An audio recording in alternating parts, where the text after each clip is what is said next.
Hello, hello. Welcome to my channel. My name is Emmy from Emmy Evolving. If this is your first time joining me, thank you for finding me. If this is not your first time, thank you for coming back.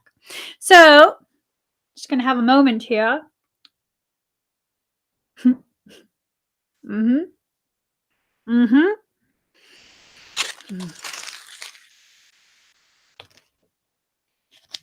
I just needed to have a peanut butter cup. Mm-hmm. This is like by far my most favorite one. I freaking love it. I eat their almond butter by itself because I can't have bread. It's really yummy. Really yummy. So, I'm going to be doing a reading for Pisces, Sun, Moon, Rising, and Venus. Also for your cross watchers. Also for those of us who find ourselves on this channel without any Piscean anything. You addicted to us is what it is. You're addicted is what it is. I'm joking. You're probably an empath. You're probably needing messages from your soul. Okay. So I asked what this reading was going to be about. This is what I was told. Addicted to you. I don't know why that makes me feel some level of cattiness. Someone's addicted to you, and I don't know if that's a good thing or a bad thing. Maybe it's just a thing. Who knows? Maybe it's just a thing. Okay. Someone's addicted to you. Let's get into it. Let's totally get into it. Let me get some cards. Okay. Okay. I'm going to pull some cards. What? You don't need what? I don't need that with any other people or signs to them and for me. I don't know. I don't know what we need. I don't know what I need. I sure as heck don't know what you need. I don't know any. I'm going to just pull cards. I'm going to make it fast, like a NASCAR fast. And then I'm going to just let things take their course. Let's see where this unicorn fish. She whipped that out. She whipped that comment out. I wish the people who will be listening to this podcast could see what unicorn fish wrote. I'm not going to say that out loud. I'm not going to say that out loud. There's a whole storm brewing in the comments. I like this. I'm living for the drama because I'm not involved. It is what it is. As long as I'm not involved, I'm living for it. I got enough drama yesterday, so I'm good. I'm going to behave myself right now. I'm going to pull some cards from this deck that I haven't used in forever. We'll go ahead and pull some cards from this deck that I should probably stop using for a while.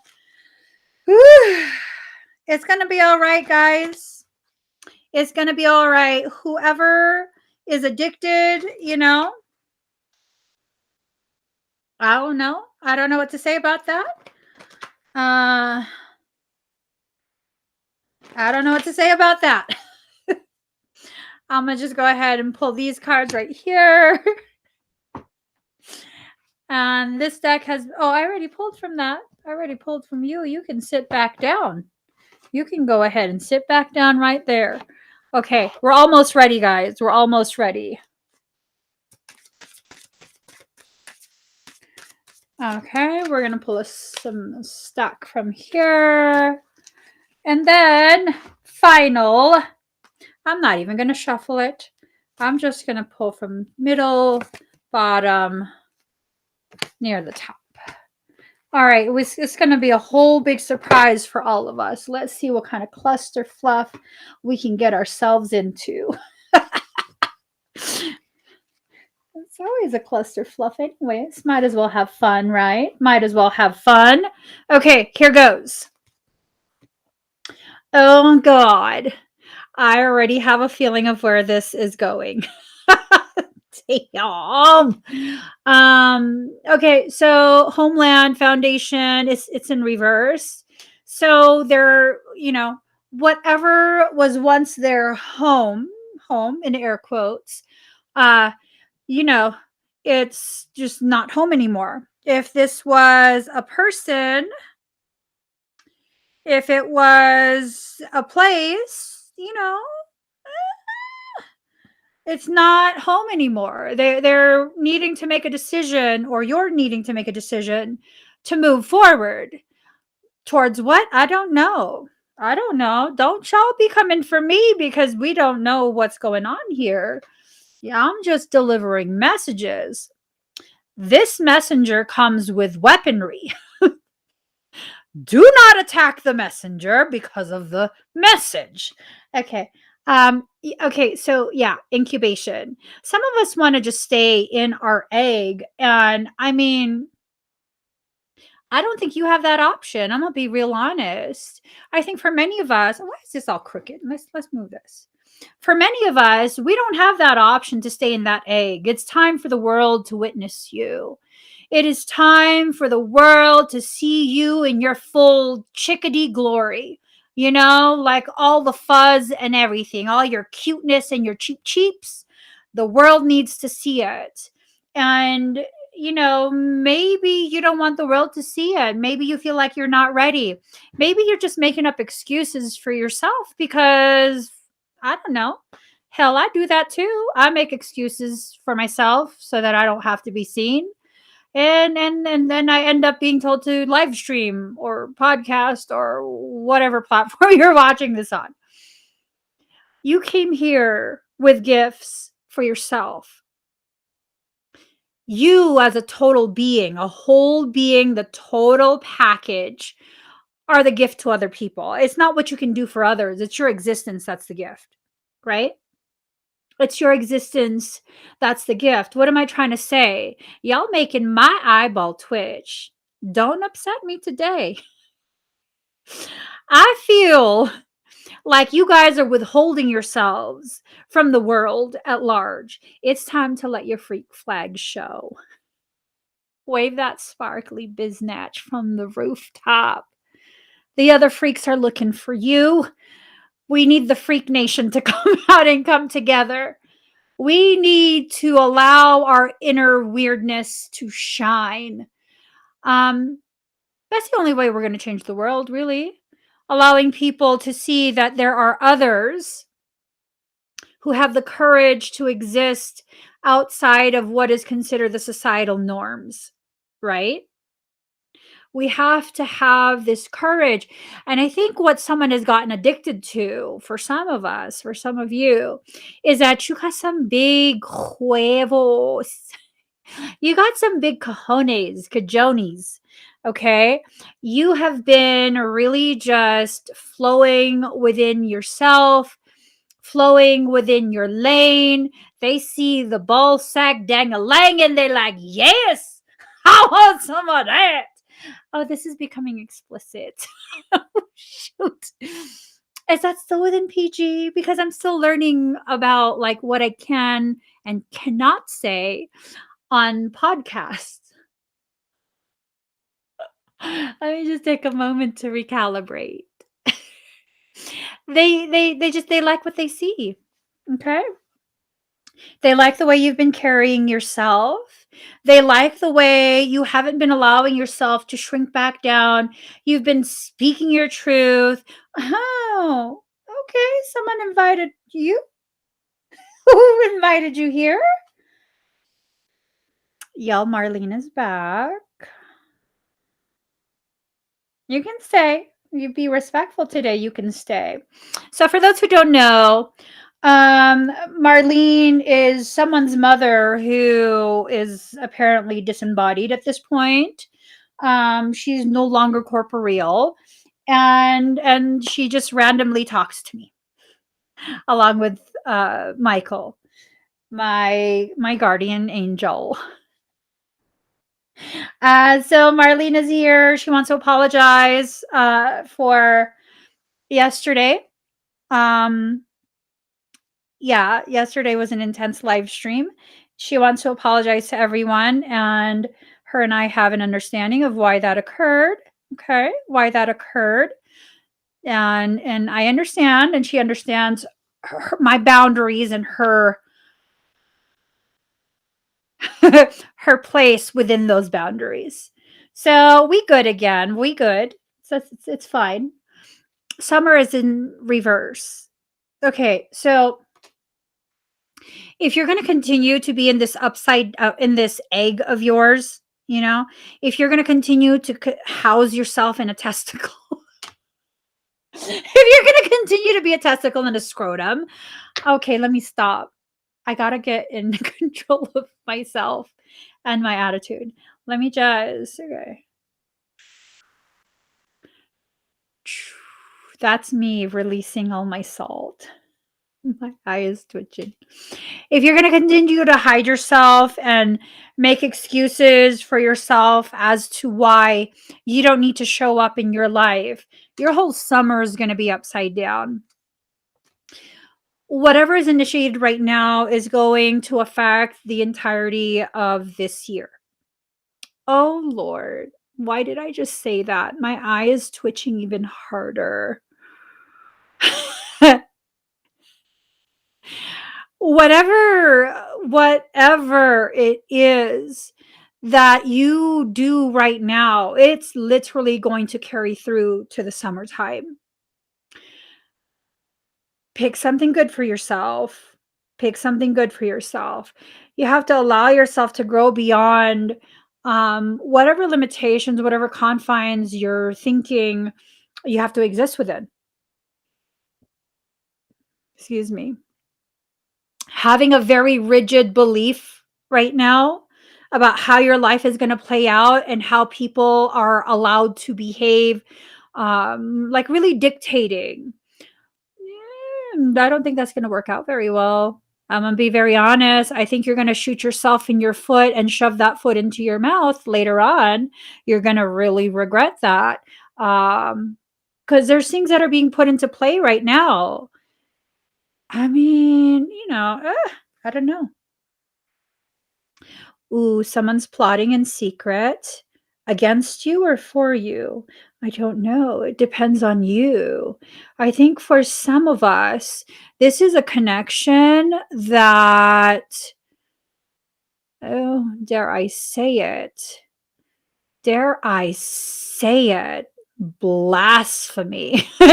This is something like a secret, an unspoken truth that's been sanctioned by creation itself.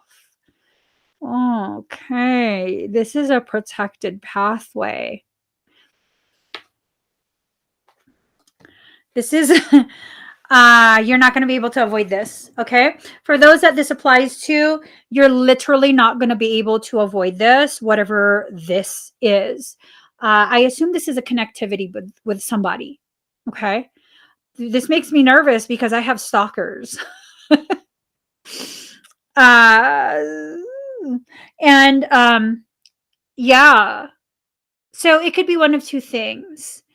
Someone who's not welcome into your life, they're literally stalking you, not very like stable in the mental. Or it could be someone who is not stalking you, but you have this like red string of destiny. It's this Japanese like very old belief that a red string of destiny is tied between us and the other people we must connect with in this lifetime. It's part of your divine destiny. And I think for some, not for all, but for some, this has to do with that red string. There's no rebirth. This is a holding pattern right now. So the gist that I get, okay, this confirms it. The gist that I get is the gist that I get is that if you're going to be held in a holding pattern, if you're just going to be like stagnating, accruing energy, because you're not expending it on forward, backward, or side to side movement, right? You're not using up that energy. That's going to end up like, ooh, bursting through into a new chapter. 2, 4, that's 6. So it's card number 24. 2 is the number of guidance. 4 is the number of self. Is that yourself or is that someone else? I'm wondering if someone is being guided to you. And then when you put 2 plus 4 equals 6, the secondary component of that message is that you have to be willing to receive. You have to allow yourself to be that vessel, that chalice, a chalice of forgiveness. Drunk off the wine. The Kavi says they need to come to the forefront, or maybe not. I don't know. I'm not sure if people need to come to the forefront. I'm wondering if maybe for whoever this is, um, maybe they're considering that. Sorry. Oh, there you go. Okay, so it's not. Okay, I pulled it from the deck from a different direction. I pulled it off the deck from a different direction, and that's why it came up in reverse, but it's really supposed to be upright. But because of that discrepancy, I believe it's a two-part message. So, first, whoever this is that's approaching you, they're first emptying their cup. They heard you when you said, do not approach me if your cup has even residuals of toxicity. They are completely emptying that cup out. They're rinsing it out, and then they're approaching you, hoping you will refill them. Now, I don't know that this means they need you to refill them because you're going to be their healer, or if it's just a request to be in your presence and to be bathed by your grace. That's some romantic stuff in it. Bathed by the grace of your essence. Oh my goodness. Are you going to have someone poetic come up to you? Is that what it is? Tell you some poetry. May they select Pablo Neruda, my favorite. Okay, no, all seriousness. It's literally the sense of just wanting to be in your presence, not having full expectations. I'm assuming this is the healthier person. Maybe it's two people.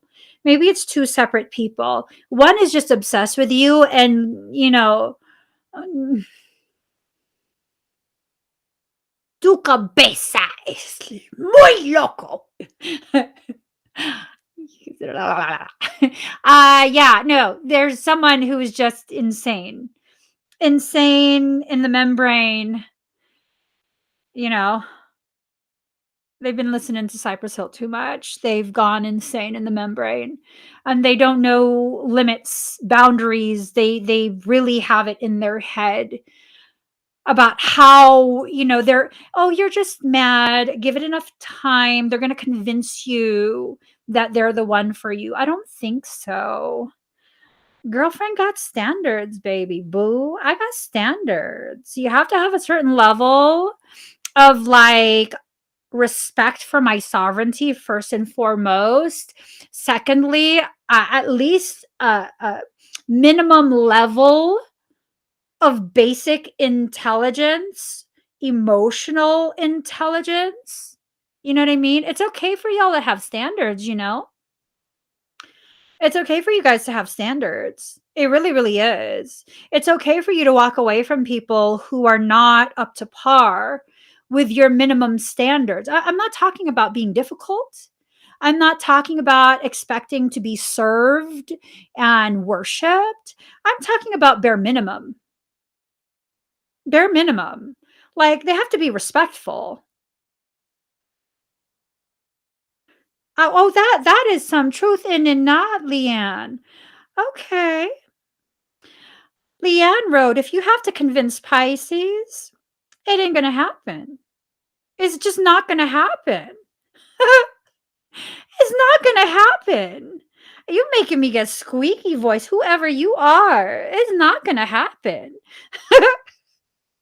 That's someone that is very, very destabilized in their emotional intelligence. Yes, emotional intelligence is just literally the key to your happiness. And if someone doesn't have that bare minimum emotional intelligence, I'm sorry. No, actually, I'm not sorry. Just leave them alone. You know what I mean? But no, they don't know what I mean because, again, they lack that intelligence, that emotional intelligence. So that's the toxic person. We're going to call them the TP. And then the positive person, we're going to call them the PP. The TP and the TPP. That's going to mix me up. So we're just going to say the TP, which is a toxic person. Okay. And then the other person. They're just a normal person. They've somehow become very enchanted with you. You know, Pisces and empaths, we have this juju that's just, and they felt something. You made them feel something that maybe someone else couldn't feel, or someone else couldn't make them feel. And so there's this draw, you know, they're very much drawn to you. Ugh, this is exhausting me already. Oh my God. Okay. Intention, wand. They have no intention beyond being in your presence. Not in a desperate way. This is the healthier, more balanced person. They don't want to be in your presence in a toxic way. It's just to kind of be in your presence and experience things with you and maybe see how it goes, see where it goes, you know, kind of just to get a feel for how this might play out. I don't know that they're playing games. This healthier person, it's just like,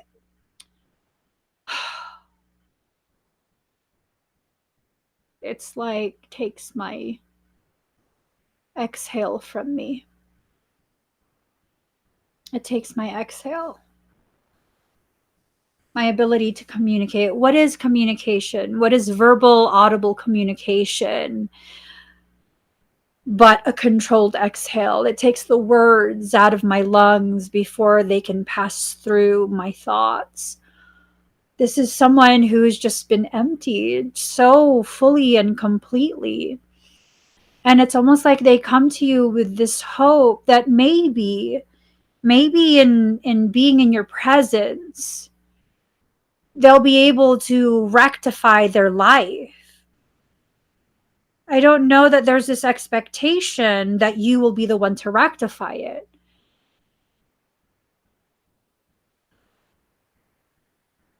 I wonder if it's more of like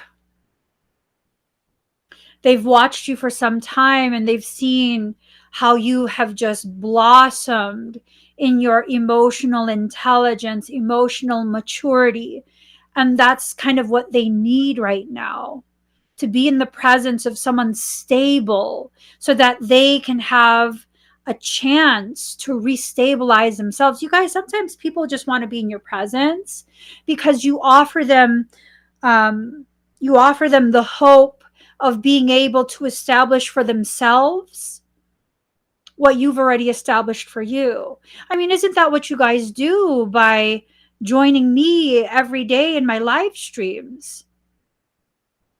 I mean, do you guys not join me because I offer a space that gives you that stillness and that quiet, so you can begin putting your pieces back together and understanding like what piece might go where, what part did I do, what part was done to me, how can I not repeat this again, just a really healthy thing. So I'm wondering if that's what this person needs from you, just to kind of be taken under your wing and sheltered from this storm that has really drenched them down to the bone. It's not always like, oh, they want to bump uglies with you, they want to grind it. No, it's not always that, you guys. It's not always that. um I really think that something has shifted. Something has definitely shifted. uh this is an actual true soul based need. They need to be able to be in the presence of people who have already traversed the type of landscape they're trying to travel through right now. And yes, she said it, says establish for themselves being the key phrase. Absolutely. This is not about you guys being a savior and carrying someone. No, no, no. Thank you for reiterating that. She said it, this is about simply existing and allowing them to coexist in your presence so that they can work on themselves. Sometimes when someone has been in an environment where it's just been this internal and external war for years, they don't know what peace feels like. 86% at 333. Hold on. Ooh, my phone says 86% at 333 too. What? What? Okay, that was good. 86, 333. Hello. The reunification of the parts that go into the chalice. This commingling within that receptacle, the Pisces vesica, the coming together of that. Where's my sticky notes? Class is in session. I don't know where my other sticky note is. Hold on. It's behind the laptop. Okay.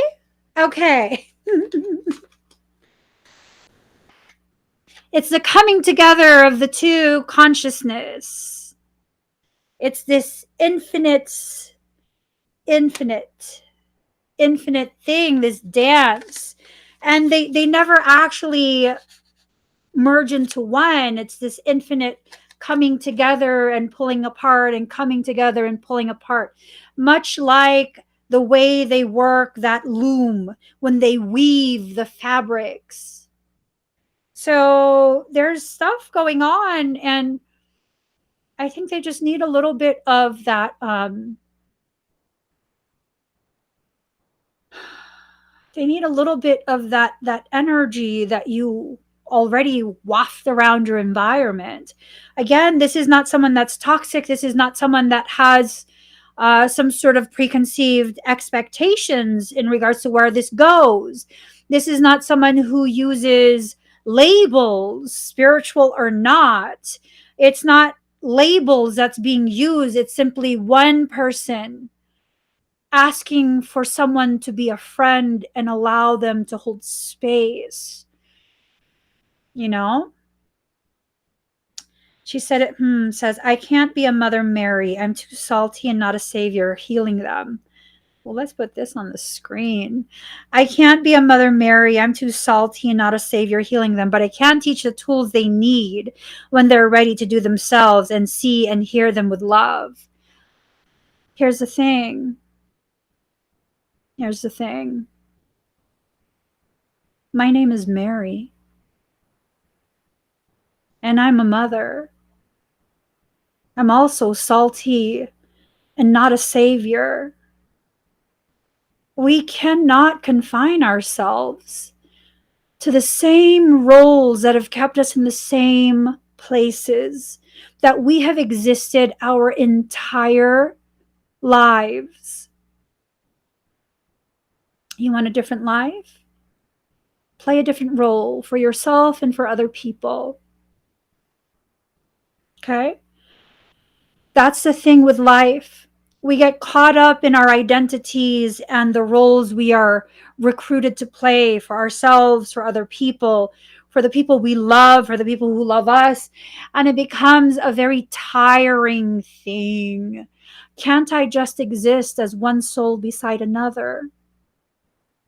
Can't I just be in the same space with you, seeing you have a need for some type of spiritual, energy based, omni-love based love?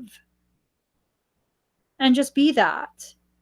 And when it's time for me to carry on, I am free to carry on. If it's time for you to move forward before it's time for me to move forward, you can move forward. There's no ownership or obligation here. There just is a space that's shared between two souls, or more souls than just two. Is that not what we do in these live streams that I have pretty much every day? Where I am refusing these titles that some people trying to fix upon me. And I'm insisting, no, we are here sharing space as equals, one soul to another, brothers and sisters in Christ consciousness. This is what we do with each other here in this space. Why can't we extend it outside of this space? Are we not also guilty of forcing people to play the roles that we tell them they need to play, just like we don't want them to do that to us, but we do that to them? I mean, I'm guilty of that too at times. I totally am. I totally am. Oh, the sinner and the saint. Hold on. Hold the phone. I need to first check my crypto. Now, I need to delete this mother effing app off my phone. No crypto. Go away. It's just a song. Hold on. It's in one of my playlists. Hold on. I know this. I know this. Give me 1 second. Yes. Oh, it's by Mimosa. Okay. Let us first turn off the volume. Are there words? I don't think there are. No, there's no words. It's just angry trap music. Sinner, saint, mimosa. Oh, okay. Mimosa pudica. Mimosa pudica is a plant. It's a tree, actually. It's a shrub. I don't know. It's flora. It's flora. And mimosa has so many medicinal benefits. So many. You can use it to help detox, cleanse your gut. It helps with parasitic issues, energetic and corporeal. It's been used in the past for birth control. It's been used in the past for exorcisms. You know what I'm saying? Okay.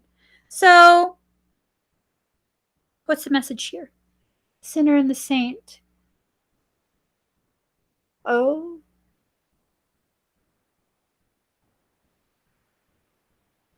The whole being. The whole being. Ooh. Hold on.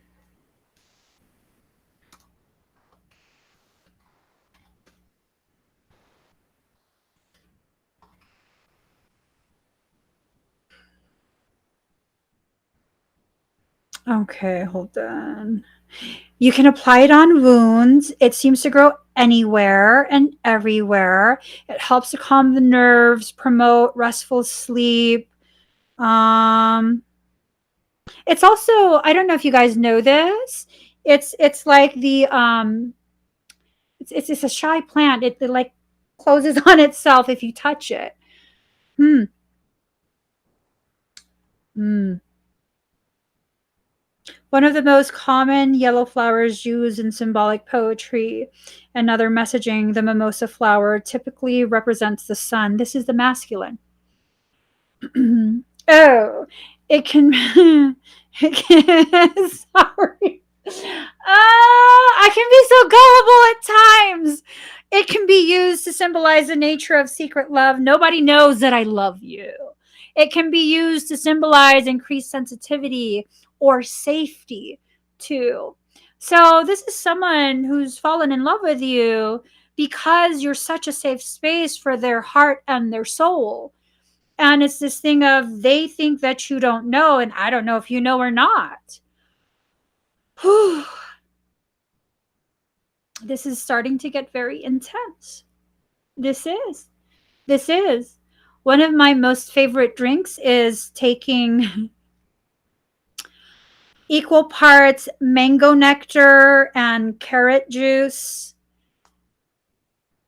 with with some champagne. That's an amazingly healthy, air quotes, healthy mimosa. It tastes really good too. They're entering into this new chapter of their life, a chapter where you carry a lot of this weight, not them putting it on you. It's more of you finally realizing the gravity of what you are, who you are, and them being present, I guess, to serve as confirmation. Okay. Now my phone is just randomly playing Bout Mine, featuring The Rejects by Mimosa from their Sinner Saint album. Ooh, it's about what's mine. What's yours? What do you consider is yours? Are you being asked to give up what's yours? Your sovereignty, your peace? I mean, if you're going to need to give up your sovereignty and your peace in order to do this, create this space for someone, don't do it. Don't do it because that's BS. That's BS. The cost of helping another should never be your peace. Somebody quote me on that. The cost of helping another should never be the cost of your peace. No. No, no, no. No, no, no. Okay? This is something that's a very cosmic connection. You have to make sure you don't enter into that like hive mind, because that kind of looks like an ant. You know what I'm saying? You don't want to just be another worker ant. You don't want to be in this place where you're just doing what you're told to do. Like, no, you were not born to be a Stepford soul. Ugh. The thought of that. Oh, gosh. A Stepford soul? Have you heard of Stepford wife? Apply that logic and behavior to a whole soul.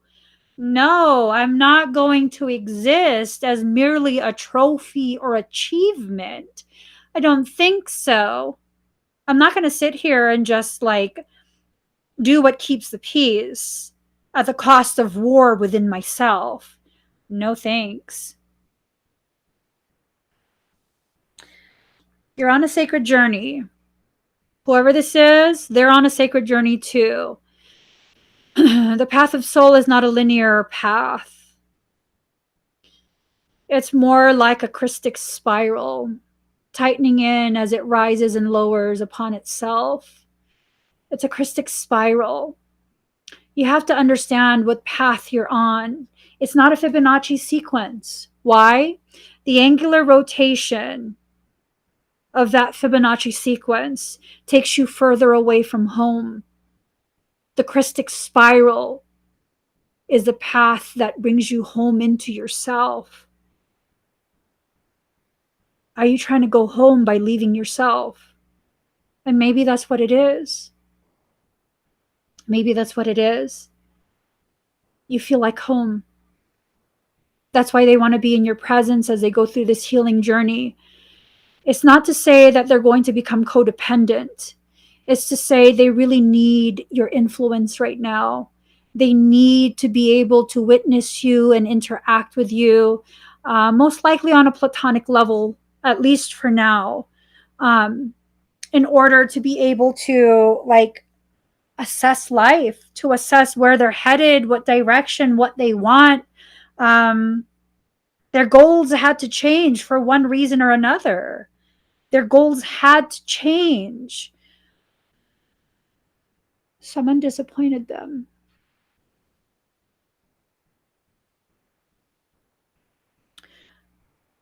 So Lisa says, home is where the heart is. The heart, near the heart, is a point of kokoro. It's a very old Japanese word. Kokoro is a point of merger, that center point between the mind, the soul, and the heart. You are their kokoro, the place where soul, mind, and heart can feel at peace. You are the sanctuary for their soul. I mean, please, you guys, just because you have a history with someone where they disappointed you does not mean you have to be fixed on what that history is. First off, this reading might not even apply to you, right? Here's the thing though. You've served as a sanctuary for so many other people. For so many other people.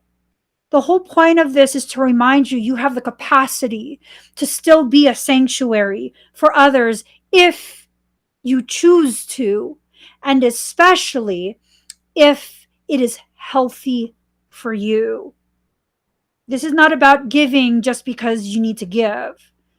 This is about using your discernment, your sovereign right and obligation to discern for you and your life. Someone's awakening. They're going through an awakening and their crown is firing up. This is communication from soul.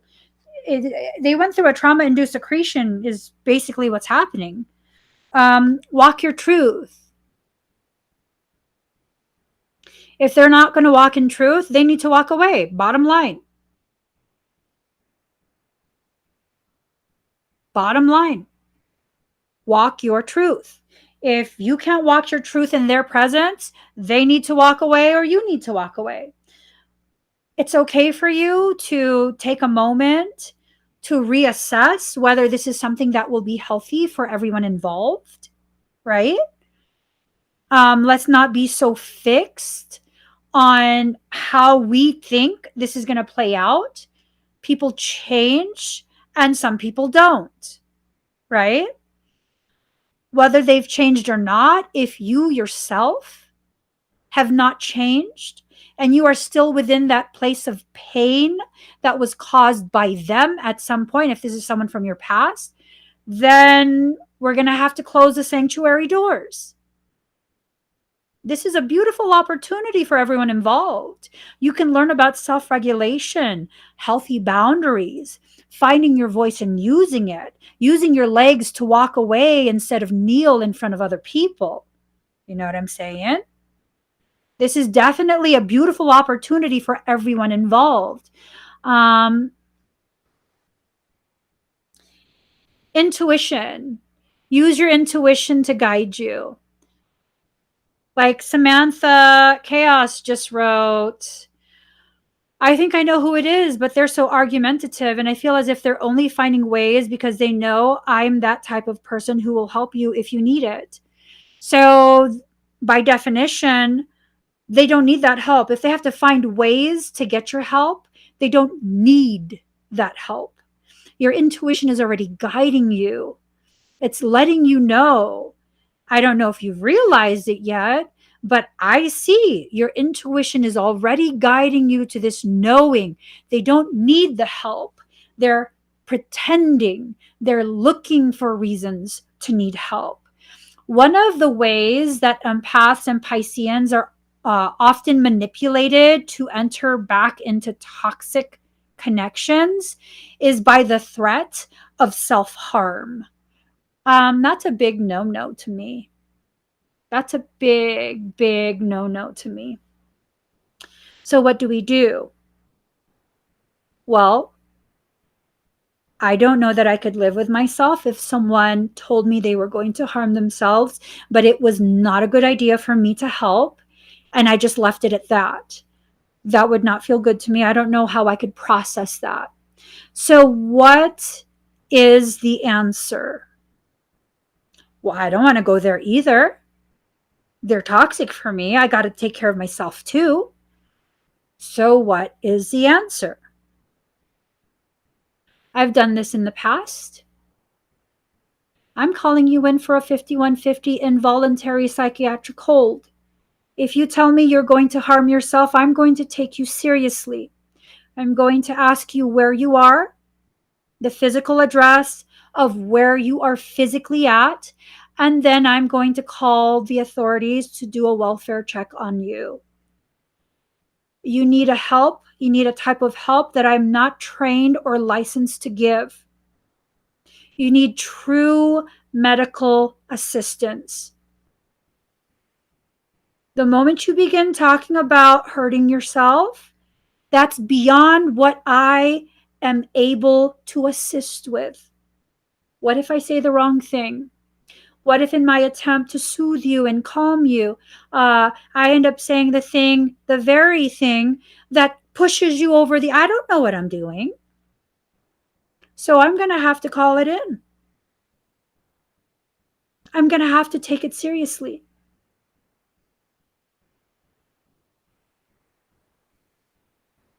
I'm going to have to take it seriously. But I'm also going to have to respect my needs. Okay? Don't let people manipulate you. Don't let yourself manipulate you. Unless you are a trained medical professional. I mean, what if you say the wrong thing?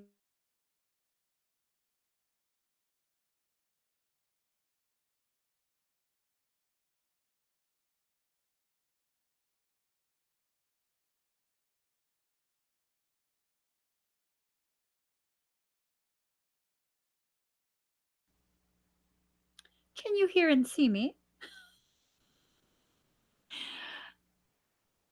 I'm on a shadow ban on YouTube. They don't like the way my messages empower other people. They really don't like it, you know?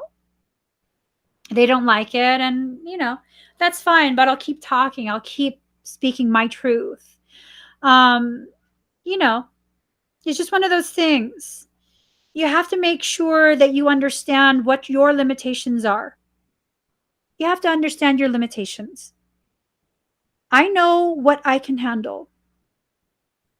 I know what I'm not properly trained and licensed to handle. Okay? I don't do this out of vindictiveness. Absolutely not.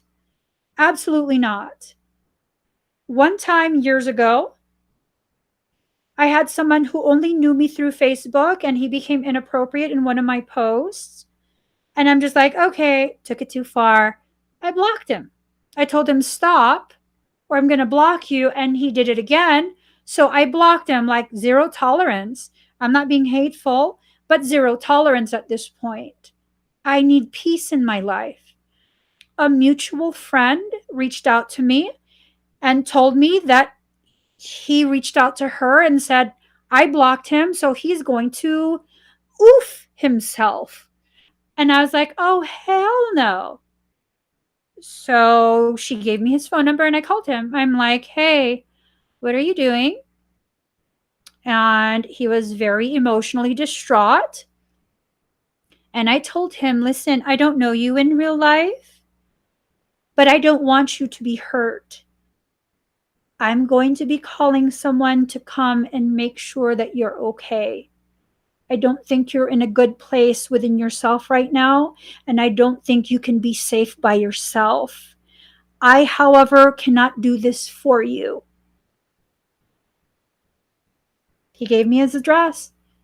I stayed on the phone with him until the police came. He had a shotgun. He told me that right before the police arrived. I told him, leave the shotgun on the counter, go into the living room when they enter the house. Don't get up. Tell them where the shotgun is. I don't want you to be hurt. He was serious. He was serious. Had I just left that and something did happen to him, even though I don't know him in real life, that's still a real life that has been negatively affected. More than one, because it would have been me and the mutual friend. I read something, I think it was a quote from, I want to say it was a quote from Keanu Reeves, but I'm not sure. It said something along the lines of dying is not hard at all. It's not. What's hard is for the people who are left, those who have to pick up the pieces and make sense of what happened. Sometimes when you help someone else, you inadvertently help yourself. You prevent and protect yourself from having to pick up these pieces. We can have very firm boundaries, but we can never lose our humanity.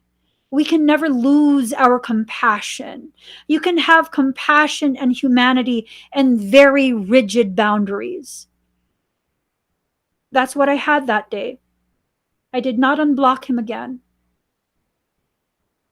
I did unblock him that, like, right after that. He was still in the hospital though, and I let him know, I'm very sorry. After I send this message, I'm going to block you again because clearly my presence in your life is toxic. I know you believe I empower you, but if you would harm yourself because of my absence, I'm toxic for you. I'm going to have to wish you a long, beautiful life in the midst of my forever silence. And I've left them blocked. To me, that's true compassion. That is true omnilove, where it's like this recognition of, hey, as much as I want to be this inspirational, empowering whatever in your life, I'm actually enabling toxicity. We have to begin learning the difference between empowerment and enabling, between helping and enabling.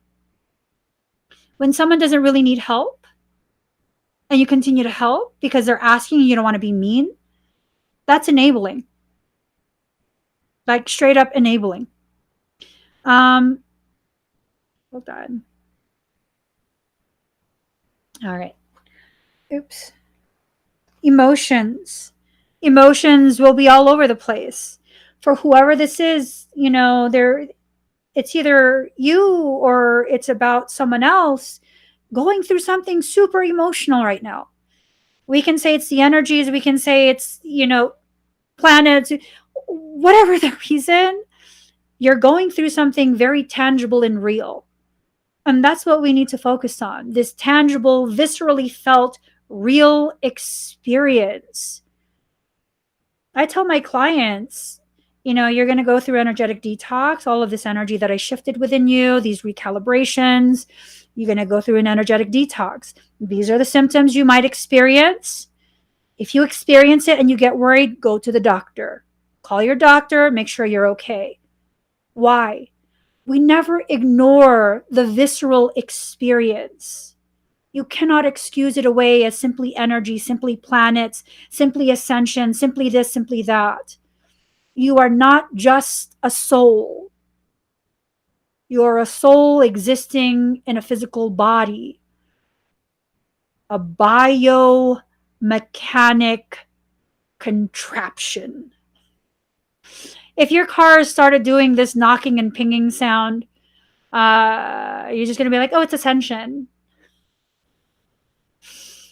Does that make sense?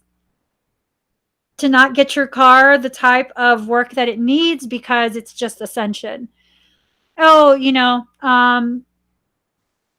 for a period, for I want to say it was like a 3 to 5 month period, I think it was. I killed about 8 deep cell batteries for the RV. They're the marine batteries. I think I killed about 8 of them. I was having a hard time regulating my energy, and it kept killing it. And then I killed the alternator. Yeah. Uh, um, yeah. I mean, that's ascension. Do we need to fix the RV? It's just ascension. I I want to say the timing belt also snapped off. Hey, when I can't regulate my energy, weird things happen. I literally, one after the other, brand new. I think I went through about 8 of them. Yeah. I think I went through about 8 of them in that several months period. I also killed our other car. Yeah. It's just ascension. Okay, but here's the thing, ascension in times has very real, very tangible, visceral effects on you, your body, your life. You have to make sure you do what's appropriate, right? Believe in yourself. Believe in your ability to transcend whatever it is that's been placed before you. No, marine batteries are not cheap. Jesus, Mary, Joseph, the 3 wise men and the baby in the manger. Hot diggity dog, hot dog, hot dog, hot diggity dog. Okay, let me get back on track. Worlds within worlds. You're just this nesting doll. Oh, you from Russia? You're a Russian nesting doll? Oh, don't stop. I love Russians. Stop it. Really, it's like you're a nesting doll. You have all these layers and levels. You just nest one into the other, into the other, into the other. Just saying. You got to let go. Card number 19. Let go. Let all the babushkas come out the babushka. I don't know if they're called babushkas. I don't know. I don't know. Ooh, sucky. I'm looking at these cards, and the first song that comes to mind is "There's Some Hoes in This House." There's some hoes in this house. Okay, we're going to put that deck down. Okay, you come from a legacy of light. You come from a legacy of light. Start acting like it. You might... For those of you who will hear the podcast, you didn't know this, but I just use the cards to flick you in the forehead. Just like that. When you move, I move. Just like that. Okay. Your legacy of light, start acting like it. For real. Start acting like it. Stop buying into this program that you're basic, that you're mediocre, that the goal is to be successful in mediocrity. Come on now. Come on now. You're making my attitude come out. Drop into your heart. Drop into your heart. Just let yourself sink into it.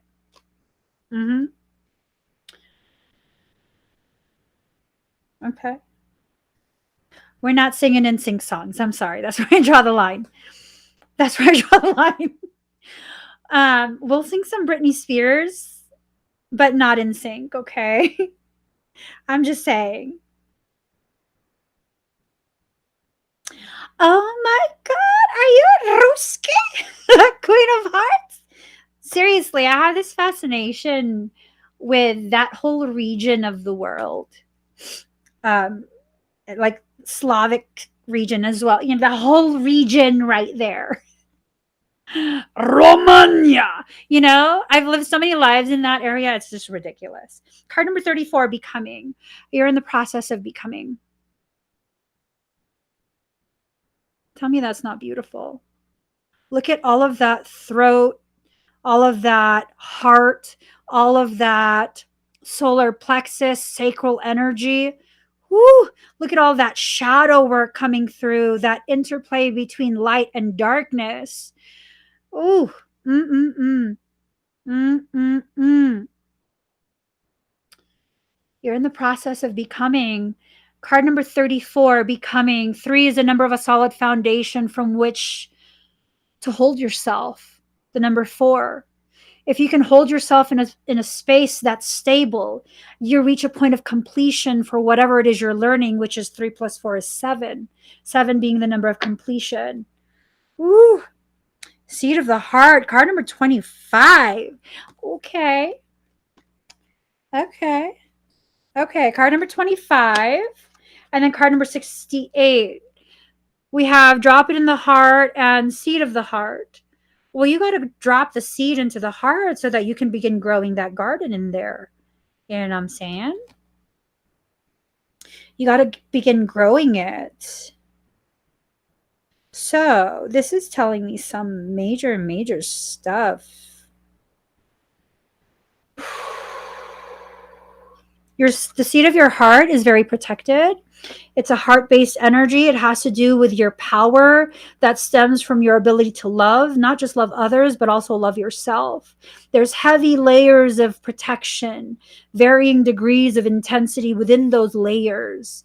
This says Melchizedek all over it. It's straight up cloister action. Now, with a drop into your heart, this right here, these are frequencies that are commingling with frequencies that come in from outside of this time space matrix.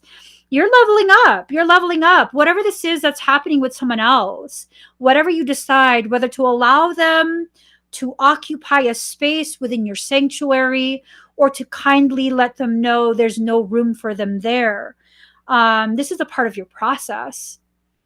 This is a part of you leveling up more deeply and more profoundly understanding yourself and your journey. Oh, this is exciting thing. Card number 56, Dance of the Planets. Oh, so they're not just orbiting you. Huh? See, you're not the Earth and they are the moon. Neither of you are a satellite to a planet. Both of you are planetary, having your own world within yourself and movement around that divine consciousness we call the sun. A while back, Michael gave me this information. We were just having conversations and we began talking about contracts, spiritual contracts, because, your girl, at one point in my life, I considered being something legal, but, I was just like, no, I don't want to do that. And my brain never stopped functioning in that way. And I'm over here asking Archangel Michael. So contracts, there's always a loophole. There's always a loophole. What type of contracts exist? Can we write addendums? If we can't full on revoke, can we write an addendum? Modifying the terms temporarily? And he was like, you're too smart for your own good. And he starts talking about all these different contracts. And he gets into the subject of solar contracts. And I'm like, what's that? Like a contract with the sun? I don't get it. Is that like a contract between men? Because that's, solar energy is masculine energy. And then he tells me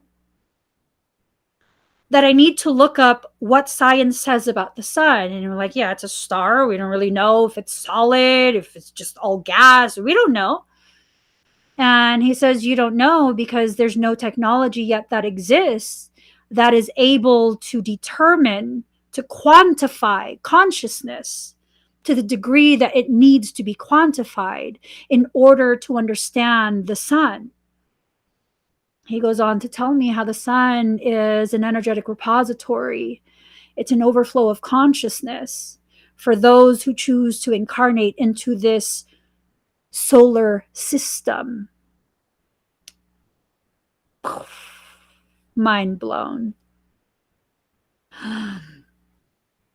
The two of you are planets in an entire solar system. Let that sink in. It's not one less than the other. You're just at different levels of positioning, either closer or further from that ball of consciousness, moving faster or slower, spinning on your own axis. Are you aware that our solar system, it's not just circles and the planets just go around? It's actually this spinning thing, and it spins all the way through. I got to show you guys an image of this. Hold on. Hold on. I have to show you this image. Y'all need this. You need this in your life. You definitely need this. I'm going to go ahead. I'm going to download this. Hopefully it works. Hopefully. Let's save it. Can we save it as a movie? Let's see. Oh no, it saved it as a whole mother freaking web page. All right. How about I don't want to give identifying information online. Okay, let me see if I can download the whole video. Look what I do for you guys. I'm joking. I'm joking. That's so manipulative. Let's see if we can save it as a video. I'm just trying not to say bad words. I know I've saved this somewhere before. Let me see. Okay, let's see. Jeez Louise. My goodness. No. Oh, yes! I saved it proper. Okay. Biznatch. Biznatch. Why do you do that? Okay, I didn't save it proper. Y'all can see it in the picture. Use your imagination. Come on now. Jesus gave you imagination. Use it. Stop being ungrateful. Use your imagination. Hold on. I'll share the screen. My goodness. Look. Wait. Oh shit. What did I do? Oh no. Thank God. Okay. Here, look. That's the trajectory. We're just swirling mofos all up in space. Swirling mofos all in space. We're not stagnant energy.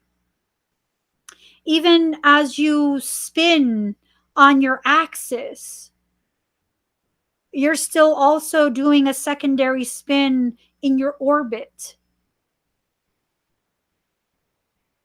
It's not a closed circuit.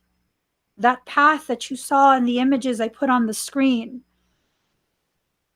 that's the trajectory of soul. That's the christic spiral. That's the christic spiral. You have that within you. As within, so without. Stair-step creation. This macro to micro. Someone needs you to show them the way. Not by being their guide, but by allowing them to witness you exist. Witness you healing yourself. Witness you in your process of empowering yourself in your life. Look at that. That's beautiful. Equals. You can learn from each other equally. La la la la la la.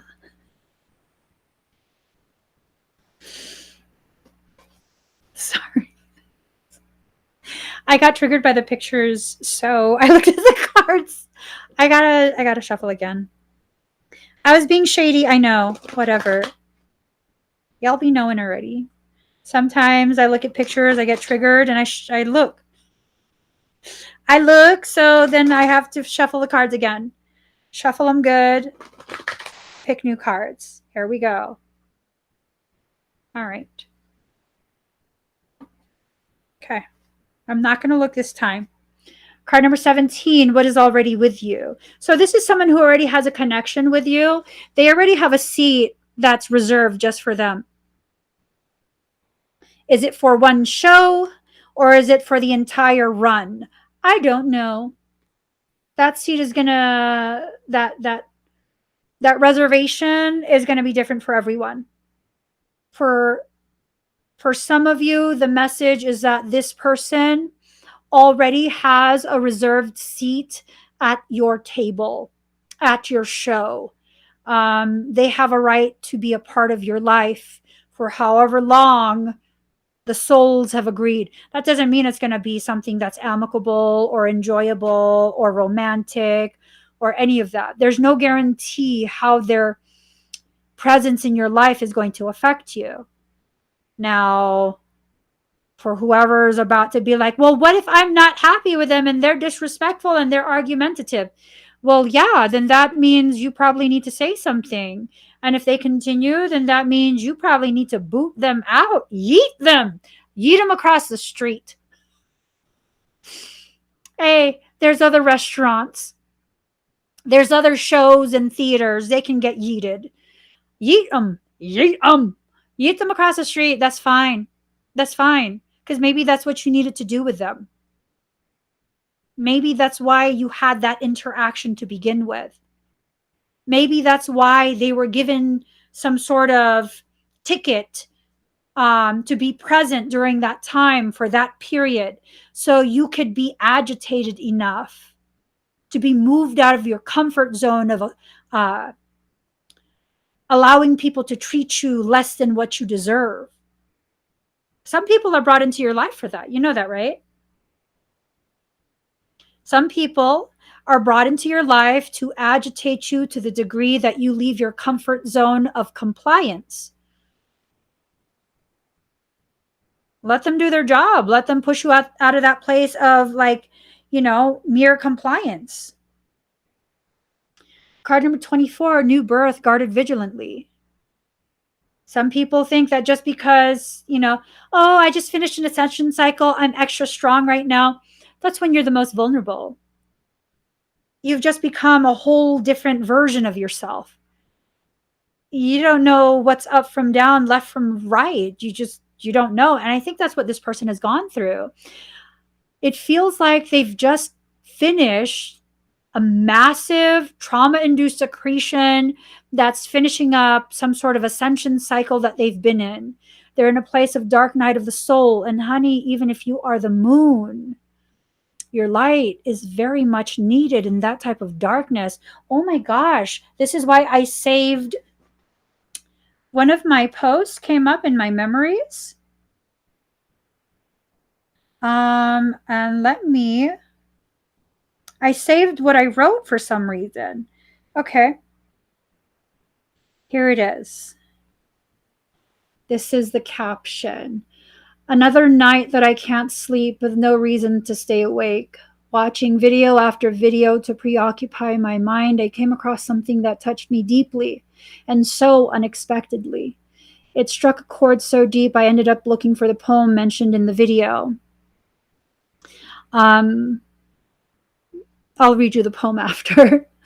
I identify as energy born of lunar light, the darkness of yin hidden within the soft folds of the feminine. It's an interesting way to exist, the juxtaposition of such polarities. Most would view femininity as something fragile and surrounded by light, as though she would cease to exist, enshrouded by shadow. I find that sentiment to be a lie based solely on the fact of my being. The true power of the feminine is hidden away. It seems to be something she discovers only through periods of pain. The womb often represents her, a space of mystery, darkness, and creation. In that space, new versions of her grow, only to be brought into this world of being after she endures the pain of her own birth. When we go through those dark nights of our soul, we tend to feel lost and uncertain. We don't realize we are mourning the impending spiritual death of outgrown versions of ourselves. In our unrecognized grief, our world feels so dark. We too often forget the sun is not the only light there is. A light less bright but even more lovely is found in the moon. Although Luna's light dims in comparison, during the darkest of nights, even the dim glow is enough to light your way. Her love is so profound and omnipresent, thousands of stars join her every night to watch over you at your most vulnerable. Together, they offer a soft glow to comfort you in times of solitude. She is not like the others, for even in the darkest corners of your mind and heart, the places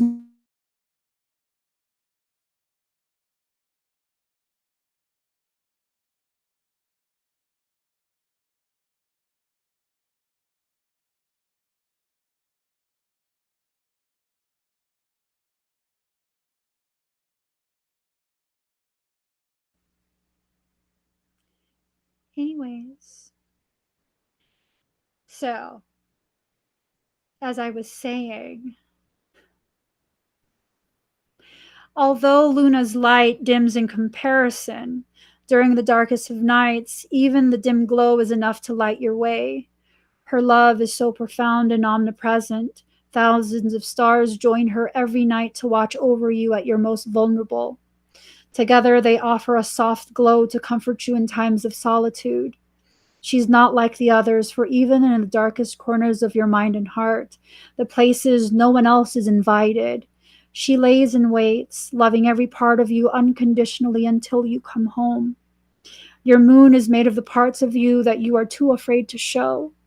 Instead of just being, we hide it away in layers of shadow, hoping no one sees the truth of our beauty. One day, during one of your darkest nights, she will come forward, not just to comfort you in your solitude, but to raise you up to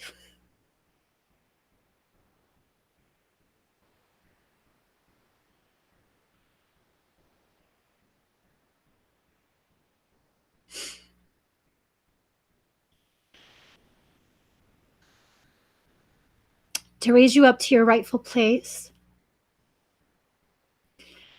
I once was told by my dearest friend, it isn't enough to just know you're made of stars.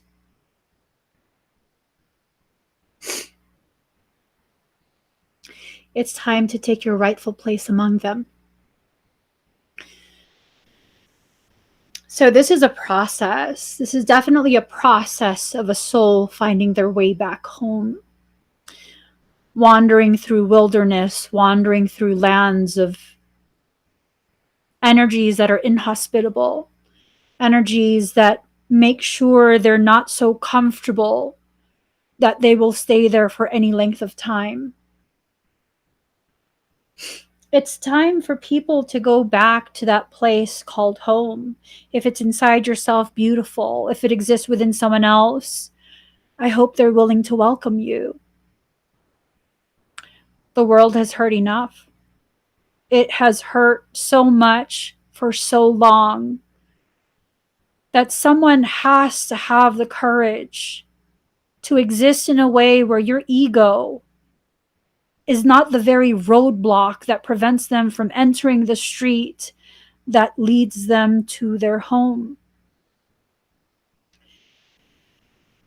Life has been hard for pretty much everyone for at least the past 2 years, 3 years. How much more hardship do you want? How much more struggle? In what way do you need to struggle for you to enter into a place of compliance with your soul? Not with someone else, but with your soul. How much more? Because right now, these questions are the questions your soul is asking you.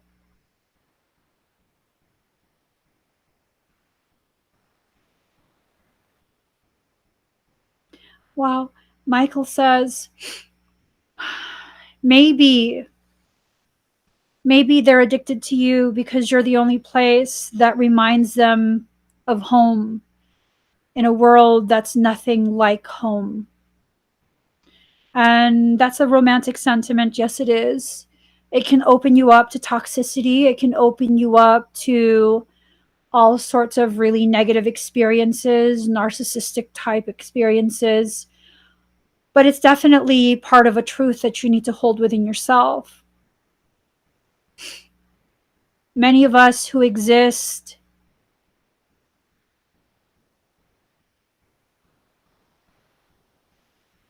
many empaths, we're like the placeholder for creation in other people's lives.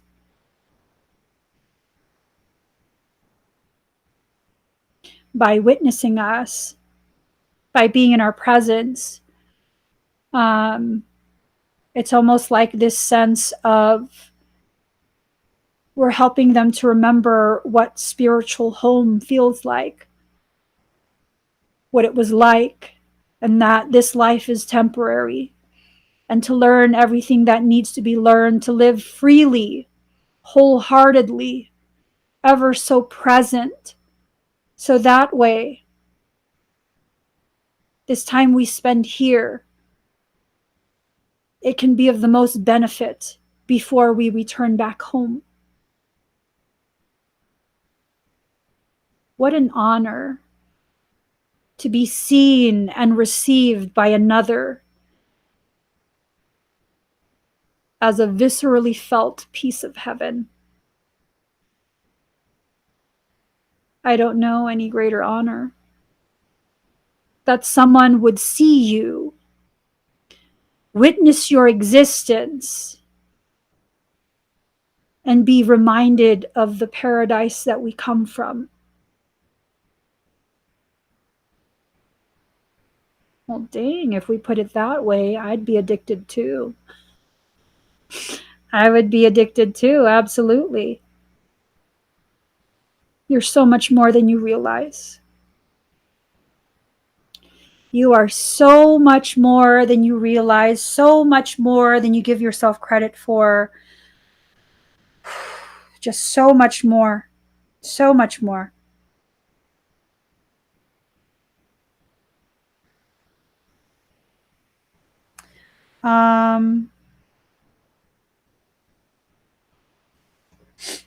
Let's do the other cards. Card number 20, softly, softly, the tender touch. Allowing yourself to be as tender with yourself as possible. Be gentle with you. Many of us are going through these periods of growth. Growth that causes us to question who we are, where we are within ourselves, where our life is headed. You don't have to have all the answers. You know, you don't have to have all the answers. You don't have to let yourself suffer just because someone somewhere convinced you that in order to be spiritual, you have to fake it till you make it, pretend. I mean, you know, what is it? What is it? What role do you have to play now, not realizing you're playing a role for someone else's insecurity? What is it? Ooh, I love that. I wish I could show it on the screen. My comments are frozen on the app I'm using. Miss Melissa says sometimes the feeling of home is not a permanent stay, but simply a sojourn to continue on. Yes, yes. Just part of your journey. Just a little taste of home before you continue your travels. It's when we try and hold on to things beyond what the soul has agreed to that we really hurt ourselves. I promise you guys, the concept of twin flames is a real phenomena. But the way it's been presented and sold to us, packaged, marketed, branded, and sold, oh my gosh, it's a guarantee for your suffering. It just is. You can exist as two planets in one solar system and never collide. You can do that.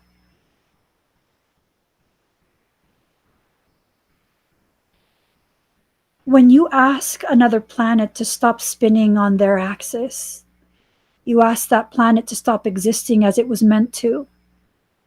When you try and hold that planet in its place, you keep that planet from exploring its divine path. The twin flame thing is a real thing. That's a real connectivity. I found quite a few. I even found my twin ray. Well, they all found me, but I recognized them when they found me. And then life carried on. Life carried on. Once in a while, our paths will cross again. And they're around for as long as they're around. I'm around for as long as I'm around. And then my life takes me somewhere else. There's no ownership there. That connectivity will always exist. Beyond this life, it will exist. I don't need to own another soul. Another soul does not need to own me. And when you can love in such a way that frees everyone involved to truly expand their wings and reach the pinnacle of their potentiality in this life, you've then loved them in the way they deserve, completely and wholeheartedly, with the freedom to rise without expectation or obligation.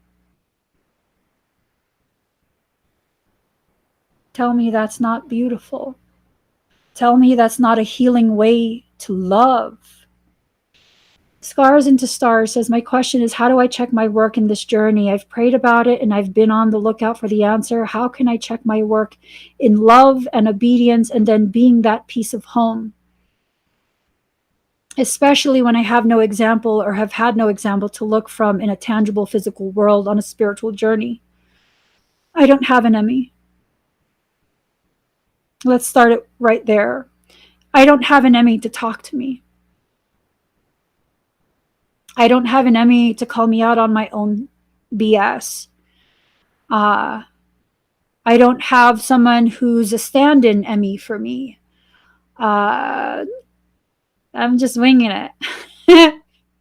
I'm just living and winging it, and everything that I come across will trigger me in some way, and it's my job, my obligatory job to myself, to be as present as possible and learn as much as I possibly can.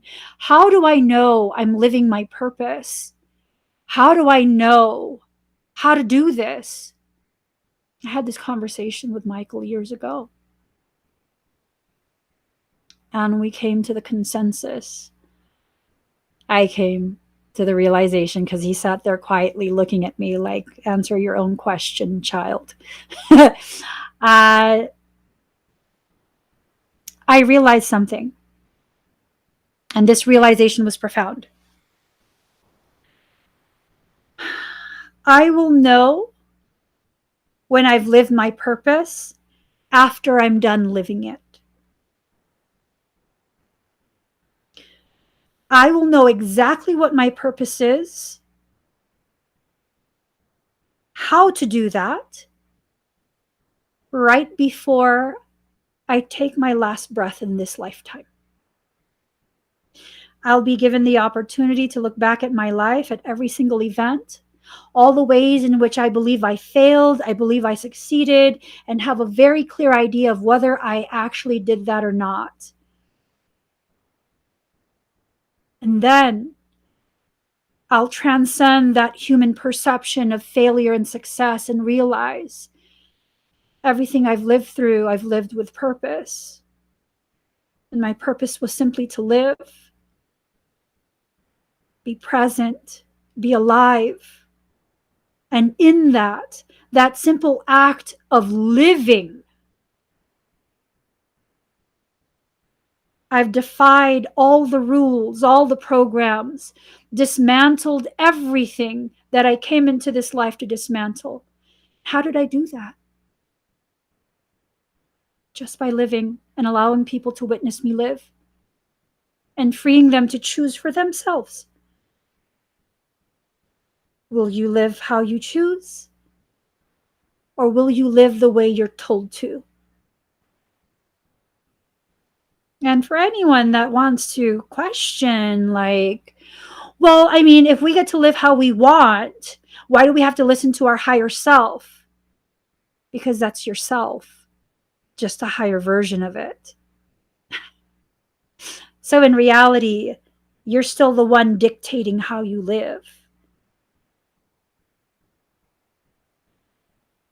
There is absolutely no check marks that need to be checked. There's no to-do list. There's no protocol. There's none of that. You live, you grow, you expand your awareness in that process. As you expand, you reach higher levels of dimensional consciousness and awareness of that consciousness. And you continue until you're done. And that's that.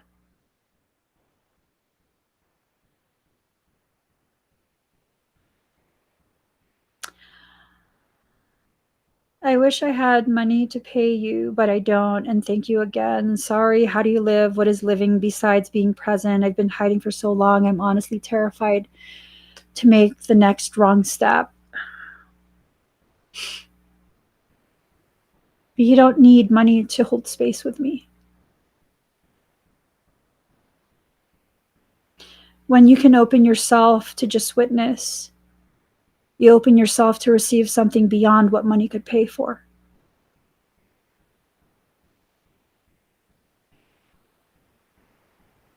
How do you live? What is living besides being present?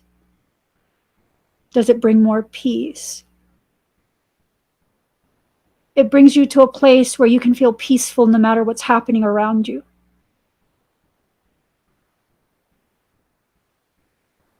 It just does. Jonathan says, oh my gosh, how do you know? How do you not? These are all just points of perspective. Singular points on that plane of existence. When you allow yourself to go through the full gambit, the entire life, you then begin to put all the points together and you understand you are that plane.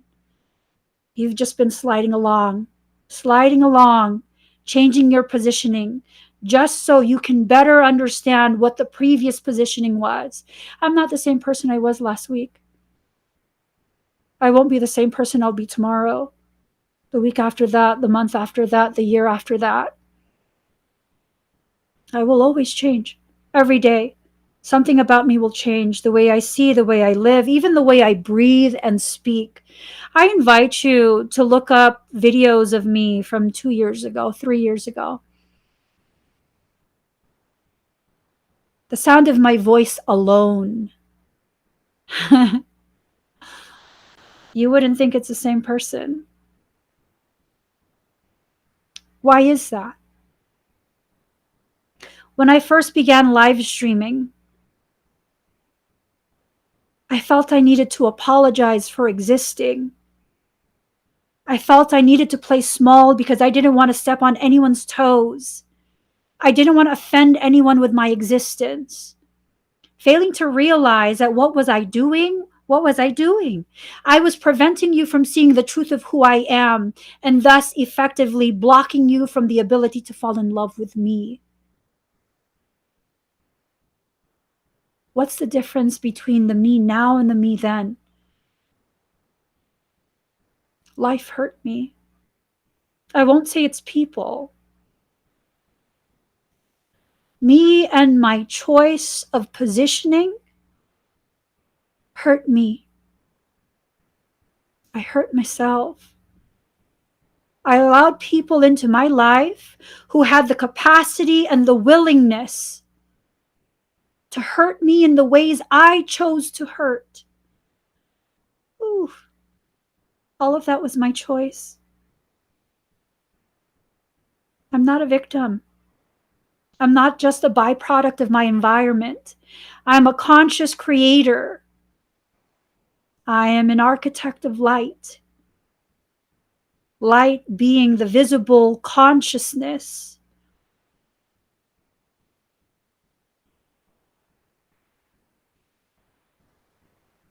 So what's the difference between the me then and the me now? I evolved. My evolution being triggered, initiated, catalyzed by my pain and my suffering. Why was it painful? Why do we need pain? Well, because the human mind is like a little monkey throwing caca at people in the zoo. It's a naughty little thing. It likes to do whatever it likes to do. You pair that with an unbalanced ego that forgot its proper role, and that's a recipe for pain. The pain is a process of healing. It's the process of undoing. It's the process of getting out of that box and stretching for the first time in your life. Every time you feel that pain, you're stretching a new part of you. If you take it to a whole nother level of meaning and dimensional message, you're not just expanding your energetic body, you're expanding your consciousness. This is the path of soul, a chaotic spiral into itself, out of itself, through the darkness of space, into it, out of it, through the darkness of thought. There's no right or wrong way to live. Literally. What's right for me might be wrong for you. We're confusing the justification of your existence with the field of intent. Do you believe that it's wrong to question if God exists? I believe it's wrong to not allow a child of God to behave as God intended. And children are naturally curious. It's through the questioning that we learn and grow and expand.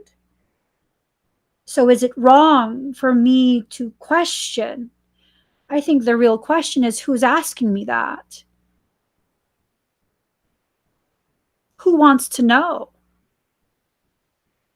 Someone who's forgotten they too are a child of God, and by nature, children are inquisitive.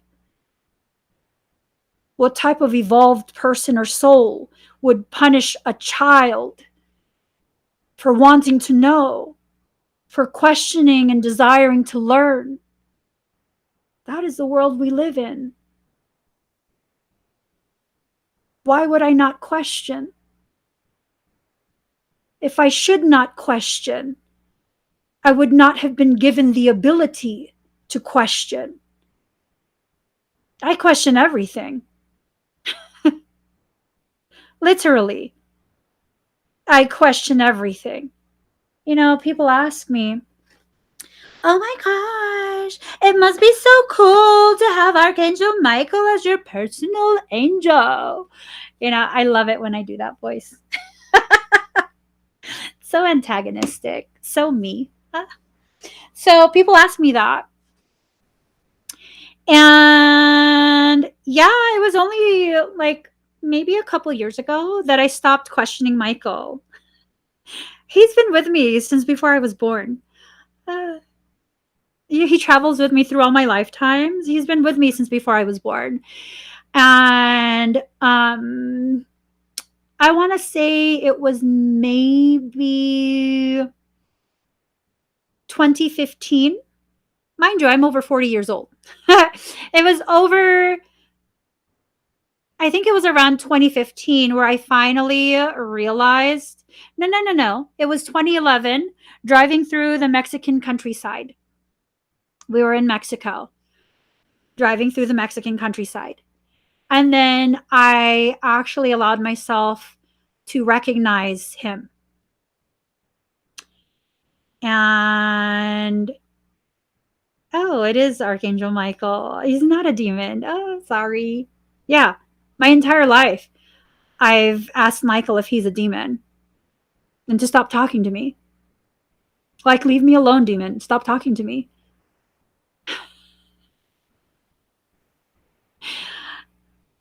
He's never left my side.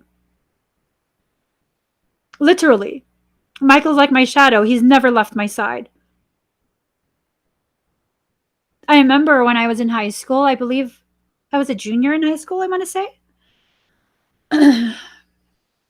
My girlfriends and I, we went ahead and we decided to take the bus to a couple miles away from school. This was after school. And we were going to walk to my friend's house from that bus stop. And we were going to cross the street. And there was this homeless guy across the street who kept waving and waving. I'm like, oh, this guy is so funny. And I was going to continue walking into the street. I did not realize he was trying to flag me down to tell me not to cross the street. You know what happened? I used to think it was wind. Michael face palmed me. He face palmed me. My whole face got pushed back with a good amount of force to the point where I went, whoa. And it was in that moment that a car sped by. Had he not face palmed me, I would have got hit by a car that was speeding. What's wrong with questioning? Those who tell you who you can and cannot question, they need to be questioned. Those who tell you that you need to comply without questioning are the ones who are trying to rob you of your sovereignty and your power.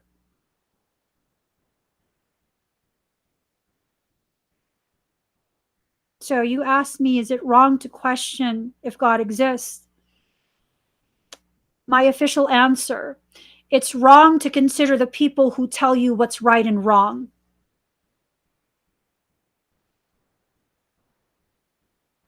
That's my official answer. And you can quote me. You can quote me on that. Okay?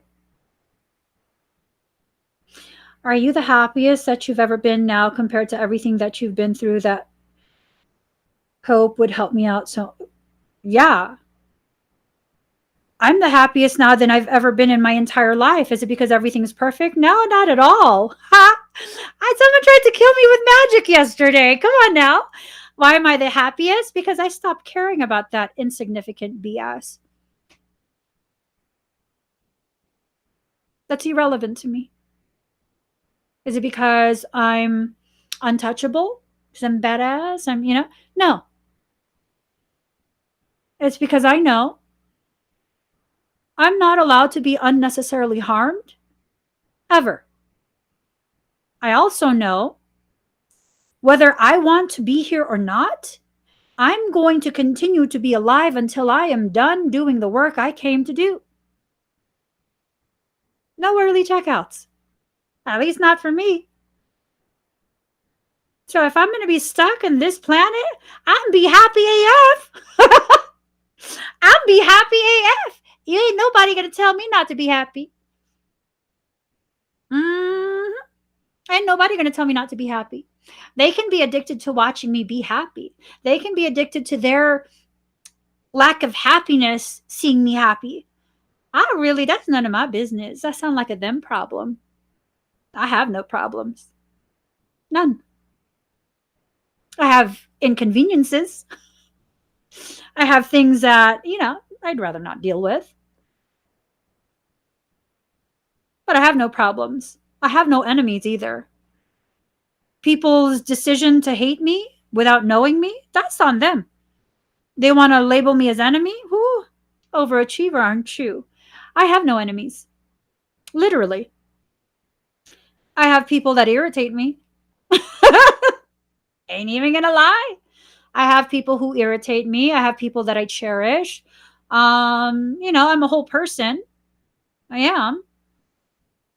I have some days where I'm just like saucy for no reason. Like extra thick gravy, slightly burned at the bottom of the pot. No one likes that. Yeah, no, you can be a whole person.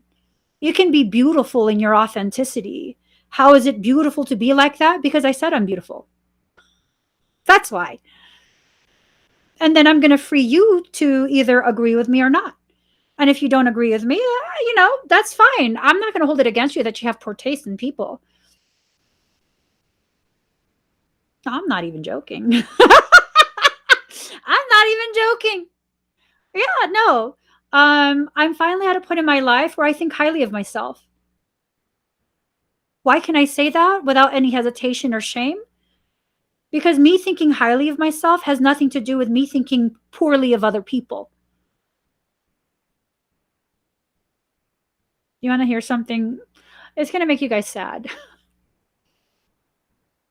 But this is a reality. Me thinking highly of myself, my definition means now I can be your equal. I can love you and me in the same way.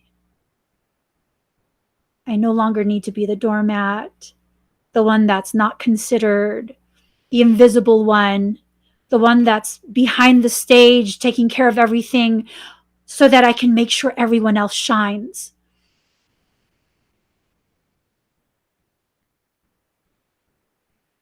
Now I think highly of myself. And to think highly of myself means I can climb onto the pedestal that I've put all of you on. And we could just be on equal ground now. My ego doesn't work in the same way as other people. When it flares up, I don't think I'm big, bad, and bougie. I revert back into this place of smallness, dullness, lackluster existence. And then I have to fight to escape the walls that I've built myself. Do I fight to escape those walls because it's scary, it's lonely? No, I love solitude. Really, truly, I love solitude. I love silence. I can exist in a room with you for hours on end, not saying a single word, if you are comfortable with that. But I try to escape those walls because I see I'm here as a gift. And how can I serve that purpose of being a gift unto you if I don't even allow you to see I exist? It's not enough to know I'm behind the wall. You deserve to see me shine. You deserve to feel my warmth. You deserve to know that I can exist as a sanctuary for you when you're tired, when you're lonely, when you feel unheard, unseen, disregarded.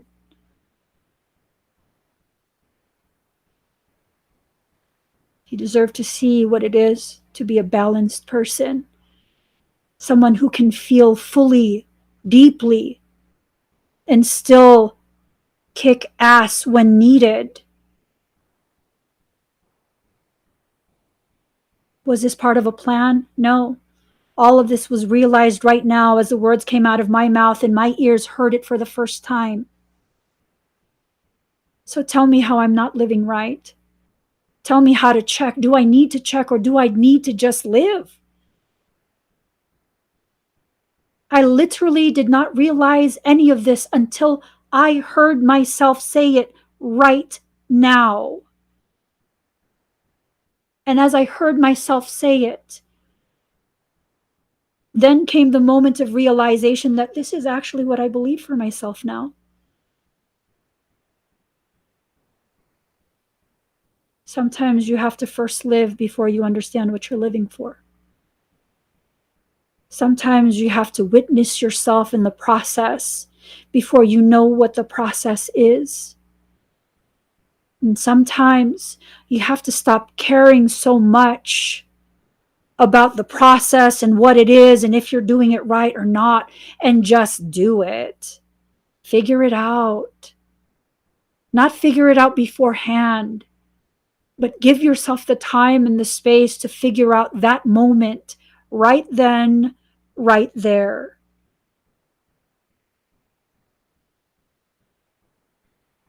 Life is absolutely beautiful, even if we don't allow it to be. Life is just so ridiculously beautiful when we allow it to exist the way it's meant to exist, the way it's designed to exist. It carries with it such an intrinsic beauty. It's beautiful. Is it beautiful because someone defined beauty for me? Or is it beautiful because that's what I feel in my heart, and the only word that can properly explain what it is that I feel is the word beautiful, but even then, it barely explains to you what it is I feel. And maybe it's time to live life like poetry. Each day like a letter to the word, and each word like a week in a sentence, allowing your life to be this motion of poetry. There's people coming into your life, there's people leaving your life. What you do with that is up to you. You want to let them in? You can let them in. You're scared to let them in? Figure out why. You don't want to let them in? Don't let them in. No matter what, you're going to grow. I believe you. I trust you. No matter what you choose, it's the way you're going to grow. There's no right or wrong. There's just options in how you learn. Let me tell you. What you choose not to learn in the light classroom, the classroom of light, you'll be sent a dark tutor. No matter what, you're learning that mother freaking lesson and you're passing that test. Because Creator is a type of parent that will give you all of the academic support you need. Whether a classroom of light or a tutor from darkness, you're learning this and you're passing that mother freaking test. Now, you can always just choose to be present and learn it, or you can continue to ignore the lesson, not do the homework, and fail the test and repeat it and be frustrated again, repeat the cycle again, maybe different teachers, and then frustrate yourself some more. Every time you go through that cycle, you frustrate yourself some more. And you build up further evidence to support the lie that you're not enough.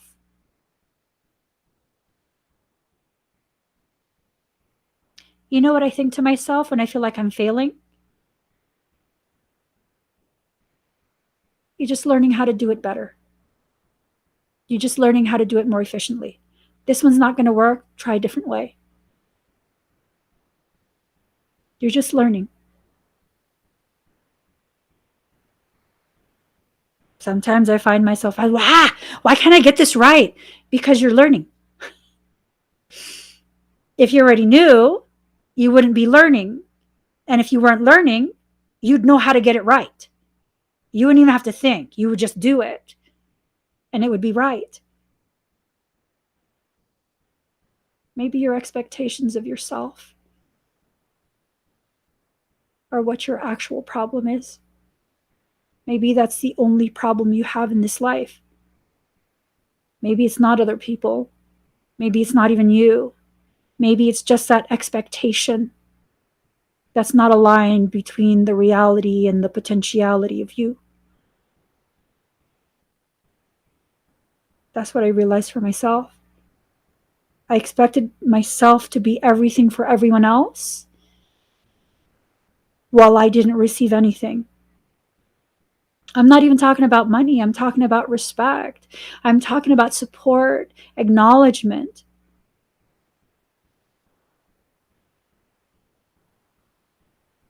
If you continue to make withdrawals from your spiritual account, you will end up bankrupt. If what you allow to come in is not in proper measure with what you allow out, you will end up bankrupt. And this is not about being tit for tat. This is not about, well, you took $5 from my spiritual account and you have to be the one to give it back to me. No, it's about this realization that sometimes what we give out to one person is returned back from another. We simply have to allow ourselves to accept and receive. And maybe this is what this reading is about. Someone is addicted to you and they're coming back to you. Why? To give back to you all the energy that you loaned them the last time you loved them. Maybe they're coming back to enrich your life this time. Maybe this time they're coming back so that way they can show you the love, respect, and consideration that they weren't capable of the other time. And it's not to say that that's what's always going to happen. It's to say you need to begin paying attention and being fully present in your life to begin understanding why people are addicted to you. I understand something about myself at this point. No matter what I do, no matter what industry I enter, people will be addicted to me. That is my energy. Notice the hard swallow. People will be addicted to me, and that's just that. What I do with that is what will determine how I experience that.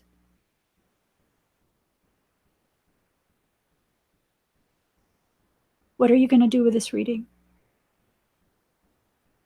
Are you going to use this reading as a way to build more walls? That's not just going to be your jail cell then. That's going to be an entire penitentiary that you will live in for the rest of your life.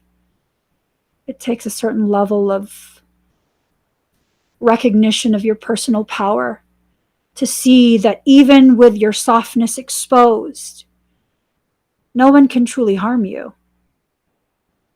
I was raised to believe if you allow people to see your weakness, they'll use it against you and they'll destroy you.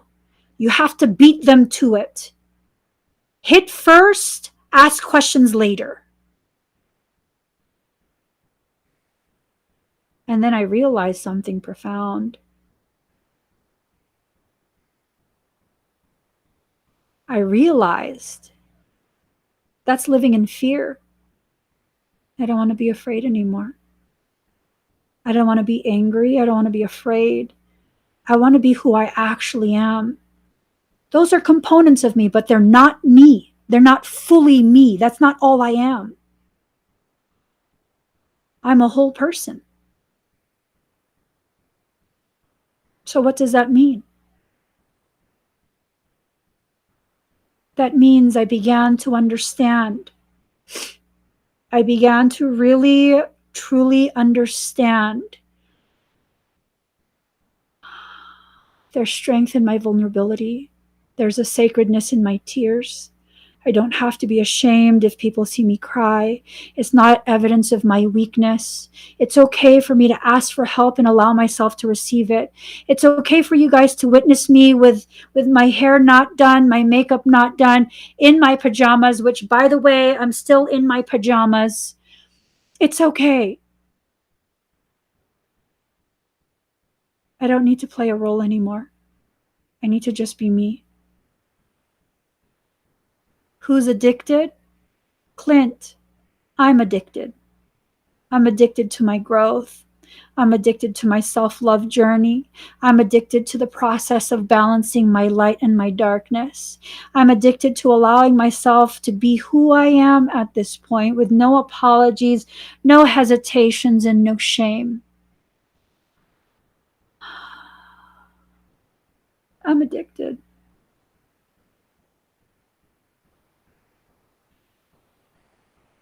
Absolutely.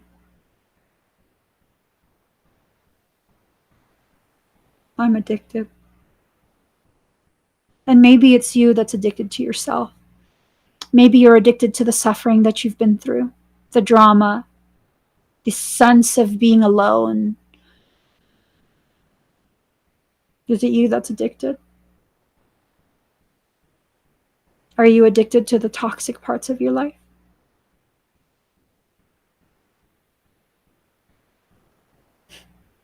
We're all addicts to something.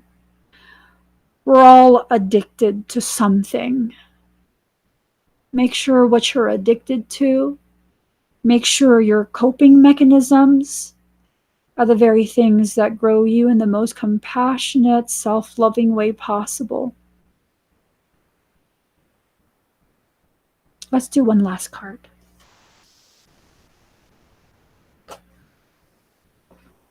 One last card. So, realizing how far I've come in my journey, I'm no longer afraid of who comes back or who doesn't. Bring them all back for all I fucking care. Oops. Damn. I almost made it the whole live stream. Yo. Fucking A. Sorry. I almost made it. Oh well. Oh well.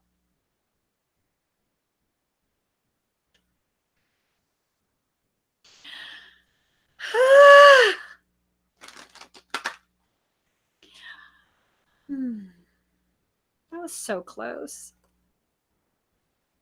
So close. Oh, I got a meme for you guys. Hold on. I saw the word coffee. Hold up. I needed to post this today, but I missed my mark. Hold on. I missed my opportunity. Here, hold up. Let me find it.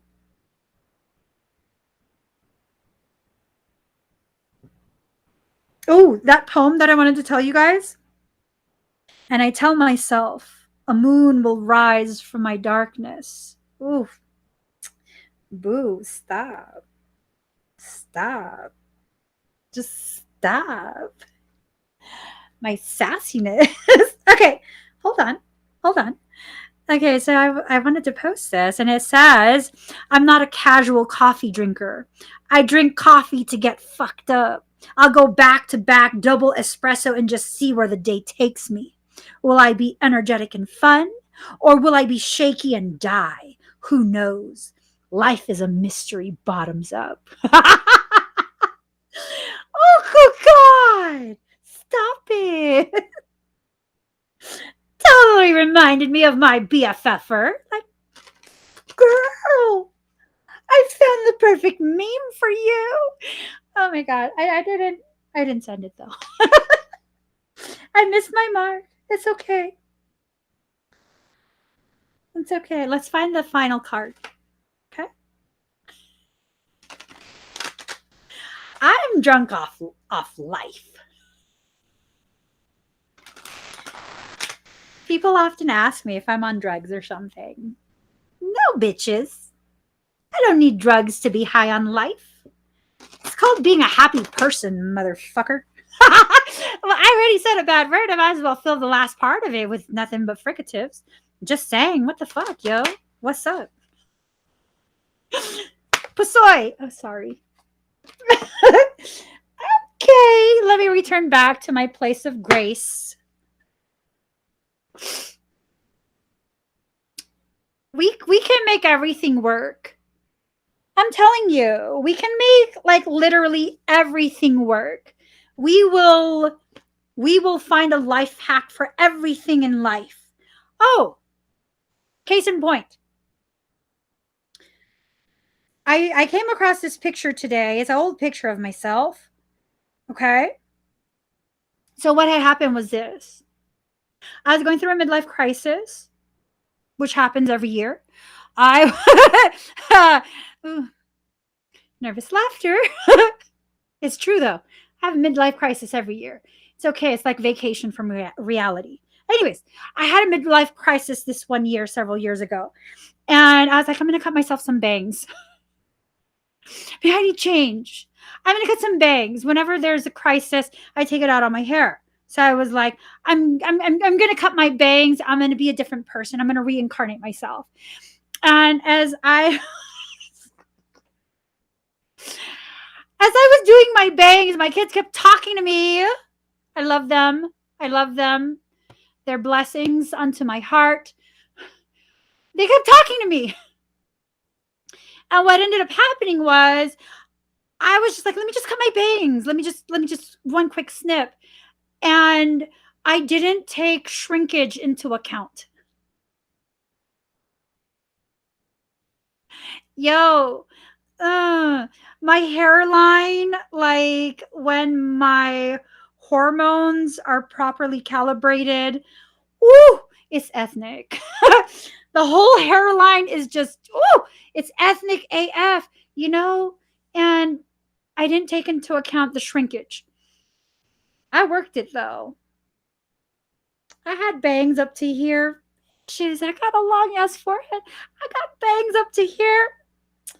Bitch, I worked that shit. Mm-hmm. I fucked it up. It was up to here. I was like, oh my god. My alien forehead.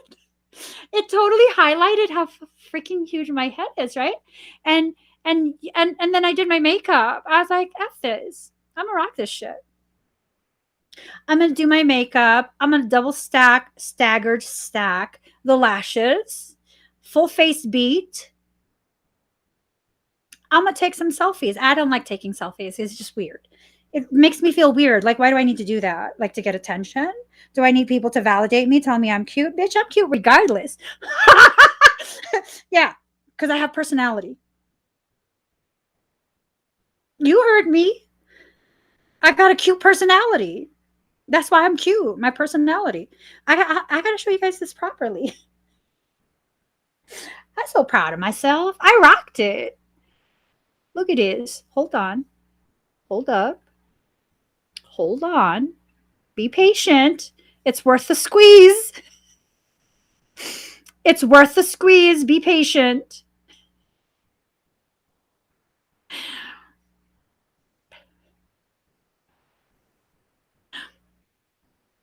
I'm just saying, I rocked that for a long time. And then what I ended up doing, let me show you. Girl, you'd never know I cried. You would never know that I cried. And then I was like, you know what? We're going to really embrace this. Cut my hair to here. It was a China doll cut. I was like, bitch, I'm hot, dominatrix. But I was crying. Picture turned out good, but I was crying. I was like, bad bitch. I'm a bad bitch. Bad bitches don't give a fuck. I wish you guys saw me. Bad bitches don't give a fuck. I'm such a bad bitch with a big forehead. It looks like a 6 head at this point. Yeah, no, it was good though. It was good. That was the year I learned to love my forehead. That was the year. It worked out. Trust me. Trust me. You just gotta put a little twist in your walk, you know? I tell you, people looked at me with my. I'm just saying, what? It's alternative. Hey, I can't be R&B my whole life. I went alternative. What? What? That's how I played it off. I didn't put no beanies on. That's how I played it off. I was like, what? It's QAF. I'm just ahead of my time. You know what I'm saying? I was like, what? Okay. I listen. I am an alternative baddie. Let me just keep reading. Card number 24. Resplendent with grace. Greetings from my heart to you who are always with me. Hidden inside is the heart. You are the compass of my life. My course is your way no matter where I go. You exist everywhere and in everything, always watching over us. My soul brightens in the darkness when I speak your name. Far beyond the body, there's an opening from my heart into yours. Through that opening, I send you secret messages like the moonlight. I polish the mirror of my heart to be your reflection. I make my ear the receiver for the tenderness of your words. You are in the ear. You are in the mind. You are in every burning heart. What am I saying? You are I. This is my way to describe you. Your divine grace clothes me in robes of sky blue and blood red. as a shimmering galaxy of compassion within the field of which no being is excluded. The darkness of night is illuminated, and all creatures are bathed in the fine golden hue of your presence. There's only beauty beheld now, for there's nothing that is not of your artistry, of your divine hand, generous with its grace. Is it difficult to see your magnificence? Without a mirror the size of a galaxy, how could you possibly witness all that you are? You must just catch glimpses of your truth now and then. If you could see yourself as I see you in all your glorious fullness of being, you are clothed in robes of grace, so light and freeing that they do not weigh you down, and yet so luscious and full that they cannot help but stir the movement of all of creation as you step this way and that.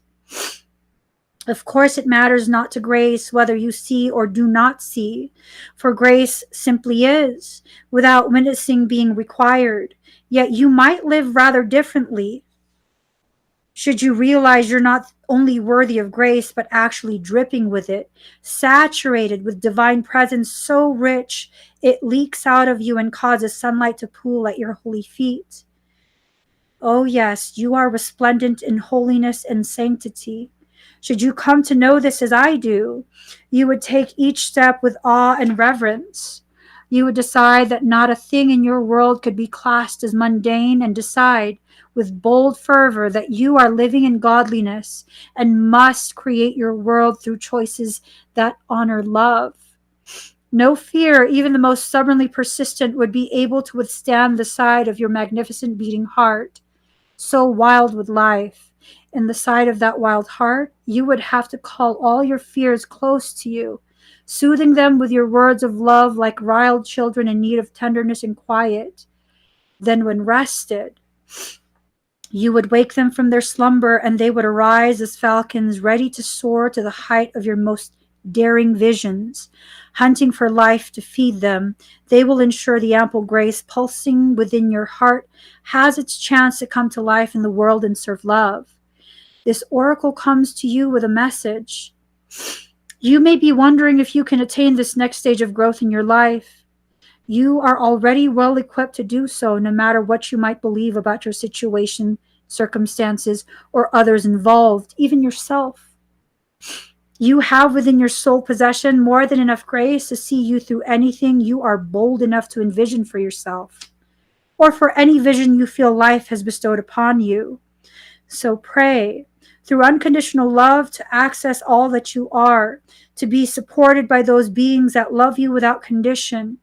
Pray to realize that you are so drenched in sacred grace that the well of your being is full. All that's needed to nurture you on to the next step of your life path is within you now. Success is yours, but you must believe in your ability, your readiness, and your capacity to take this next phase of your journey now. How could it be otherwise? For you are one with grace. You're one with grace. You know, you are. Your blood runs through your veins gracefully. There's no major effort to it.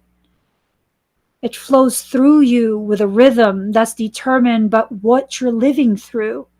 In that moment, the rhythm of your life is determined by how you receive what you are experiencing. How will you receive it?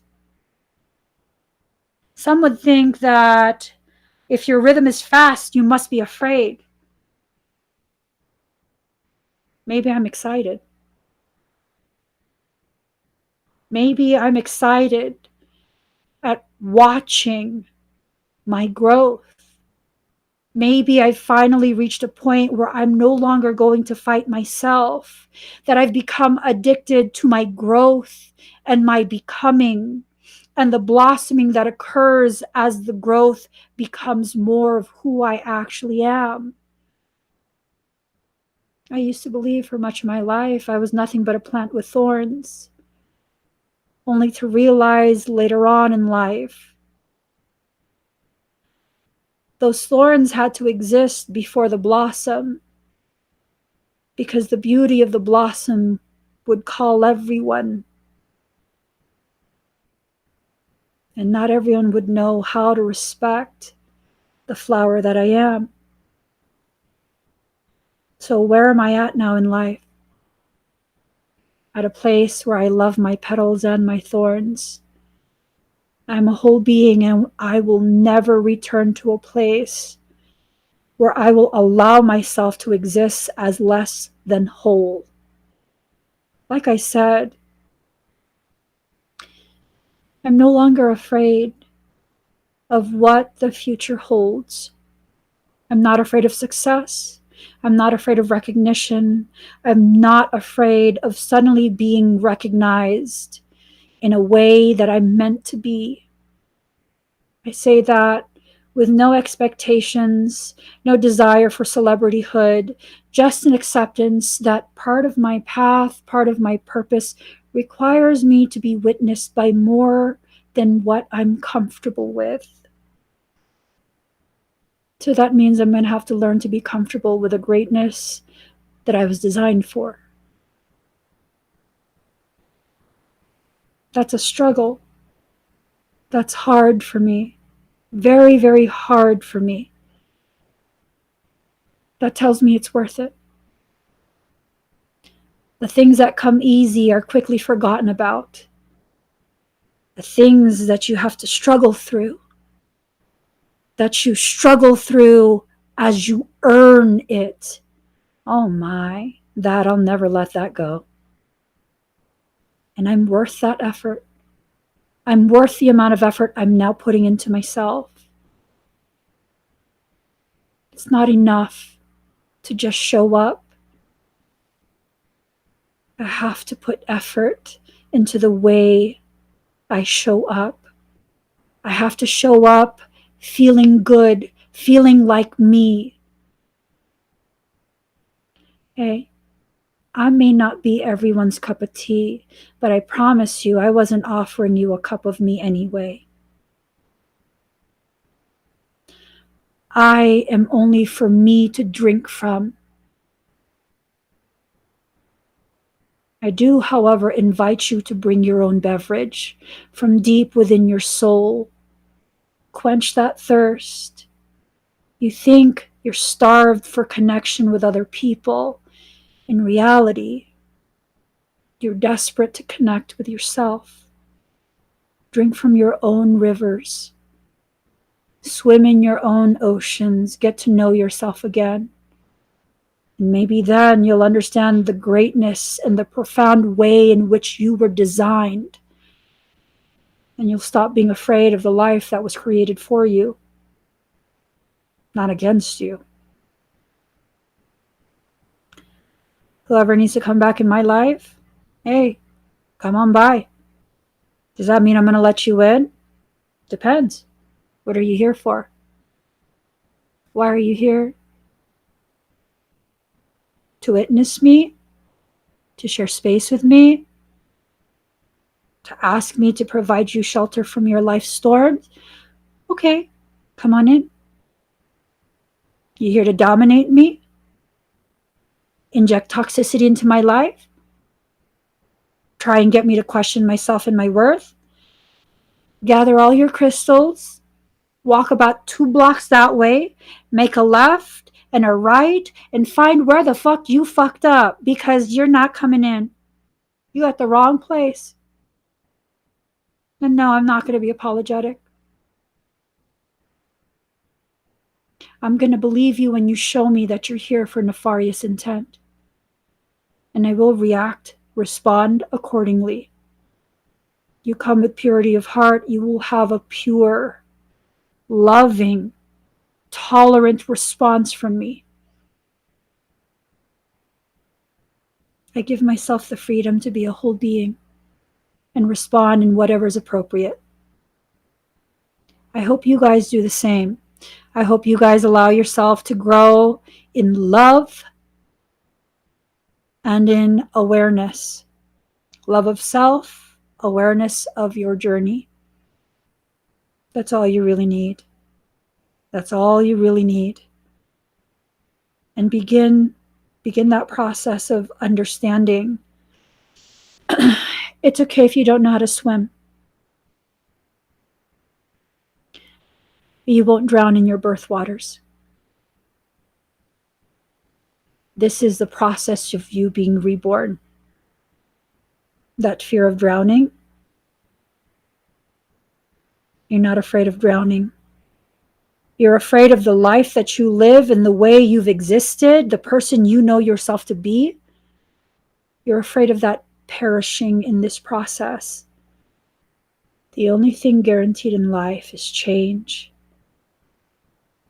And if you're afraid of change, you're guaranteed to live forevermore in fear and in pain. Life will change and I will change with it. In what way? I do not know. My life will show me. When? When my life shows me. How? In the way my life shows me. But how do you know? Because my life has shown me. But what if I can't see? Then feel it. What if I can't feel? That's a choice. And you can't tell me it's because life has traumatized you, because I promise you, I've lived through enough trauma that you'd cry. If I shared even a little portion of my trauma, you'd cry. And you'd wonder why do you still want to help people? Because that's who I am. That's how I am. As I said before, I'm not simply a byproduct of this human existence. I'm the creator of it.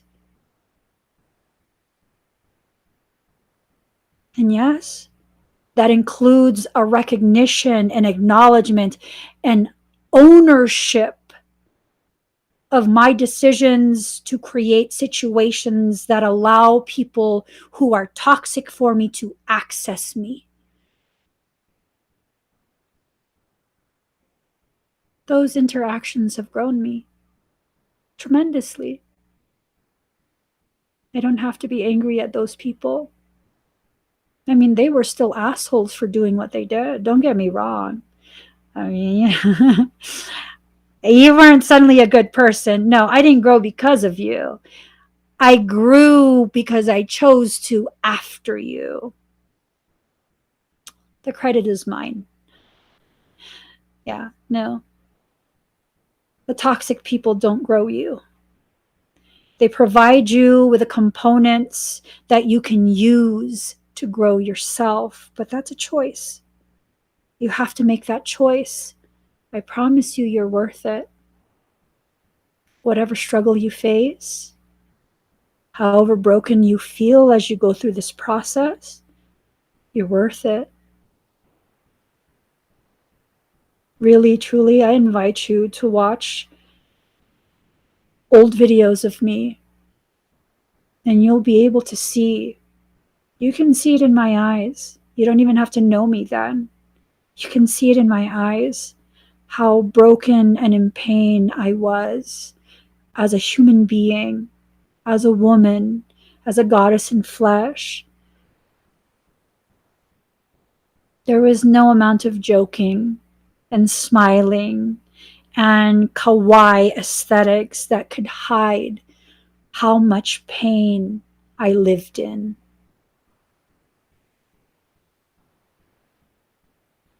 And look at me now. The pain is still there. It is. So is the sadness. But I've learned the tears can be used to water my garden, and what a beautiful garden it is. Everything about me exists for a purpose, and I will utilize it to its utmost use. And I'll continue to grow. I'll continue to expand my garden. I'll continue to nurture the orchard that all of you are. You're the orchard of my heart. All of you, I tend to you so that you can grow fruit for the people who are hungry for truth, hungry for connection, not to offer yourself, but to gift them with small pieces of sweetness, little reminders. See, the tree does not feed the people by cutting itself down. It lets go of the fruits and frees the people to eat the fruit if they want or not. Most beautiful way to live. It's the most beautiful way to live. And when you live like that, you live with a certainty. Even when you have your days of attitude, high sodium, you can live forevermore with a certainty that you're on the proper path, that you're a good person, and that you don't deserve anything less than respect. It's a beautiful way to live. Very powerful. I hope this live stream, podcast, whichever platform you're receiving this at, I hope it inspires you to reignite your own sacred flame. I hope you understand your life. You've accumulated a tremendous amount of spiritual fuel. You can either use this fuel to burn down your fields, use this fuel to burn down your bridges, use this fuel to cook a meal, or use this fuel to rise like the phoenix you are. It's all up to you. No option explored is a wrong option. They just take you down different paths, but all paths lead to the same place, which is home. You're home. You are home to you, and for some, you're also home to other people. Let them come back home to you. Let them share with you about their travels and what they've learned. And when it's time for them to travel again, give them a hug, kiss on the cheek, and wish them a safe journey. It's the only way I choose to live. And that's how I know I'm truly living. There's no more fear. There's no fear of what I will lose. There's no fear of what I might gain. There's just living. That ebb and flow. So if y'all could please interact with this video, give it a like, give it a comment, subscribe, follow, download the podcast, share it out. It truly honors me when you share my work, when you spread my words, when you share of my integrity to other people. It honors me a lot. Truly. So thank you guys so much for sharing this space with me from the deepest depths of my heart's oceans. I love you. And I hope you guys have an amazing rest of your day. Bye, everyone.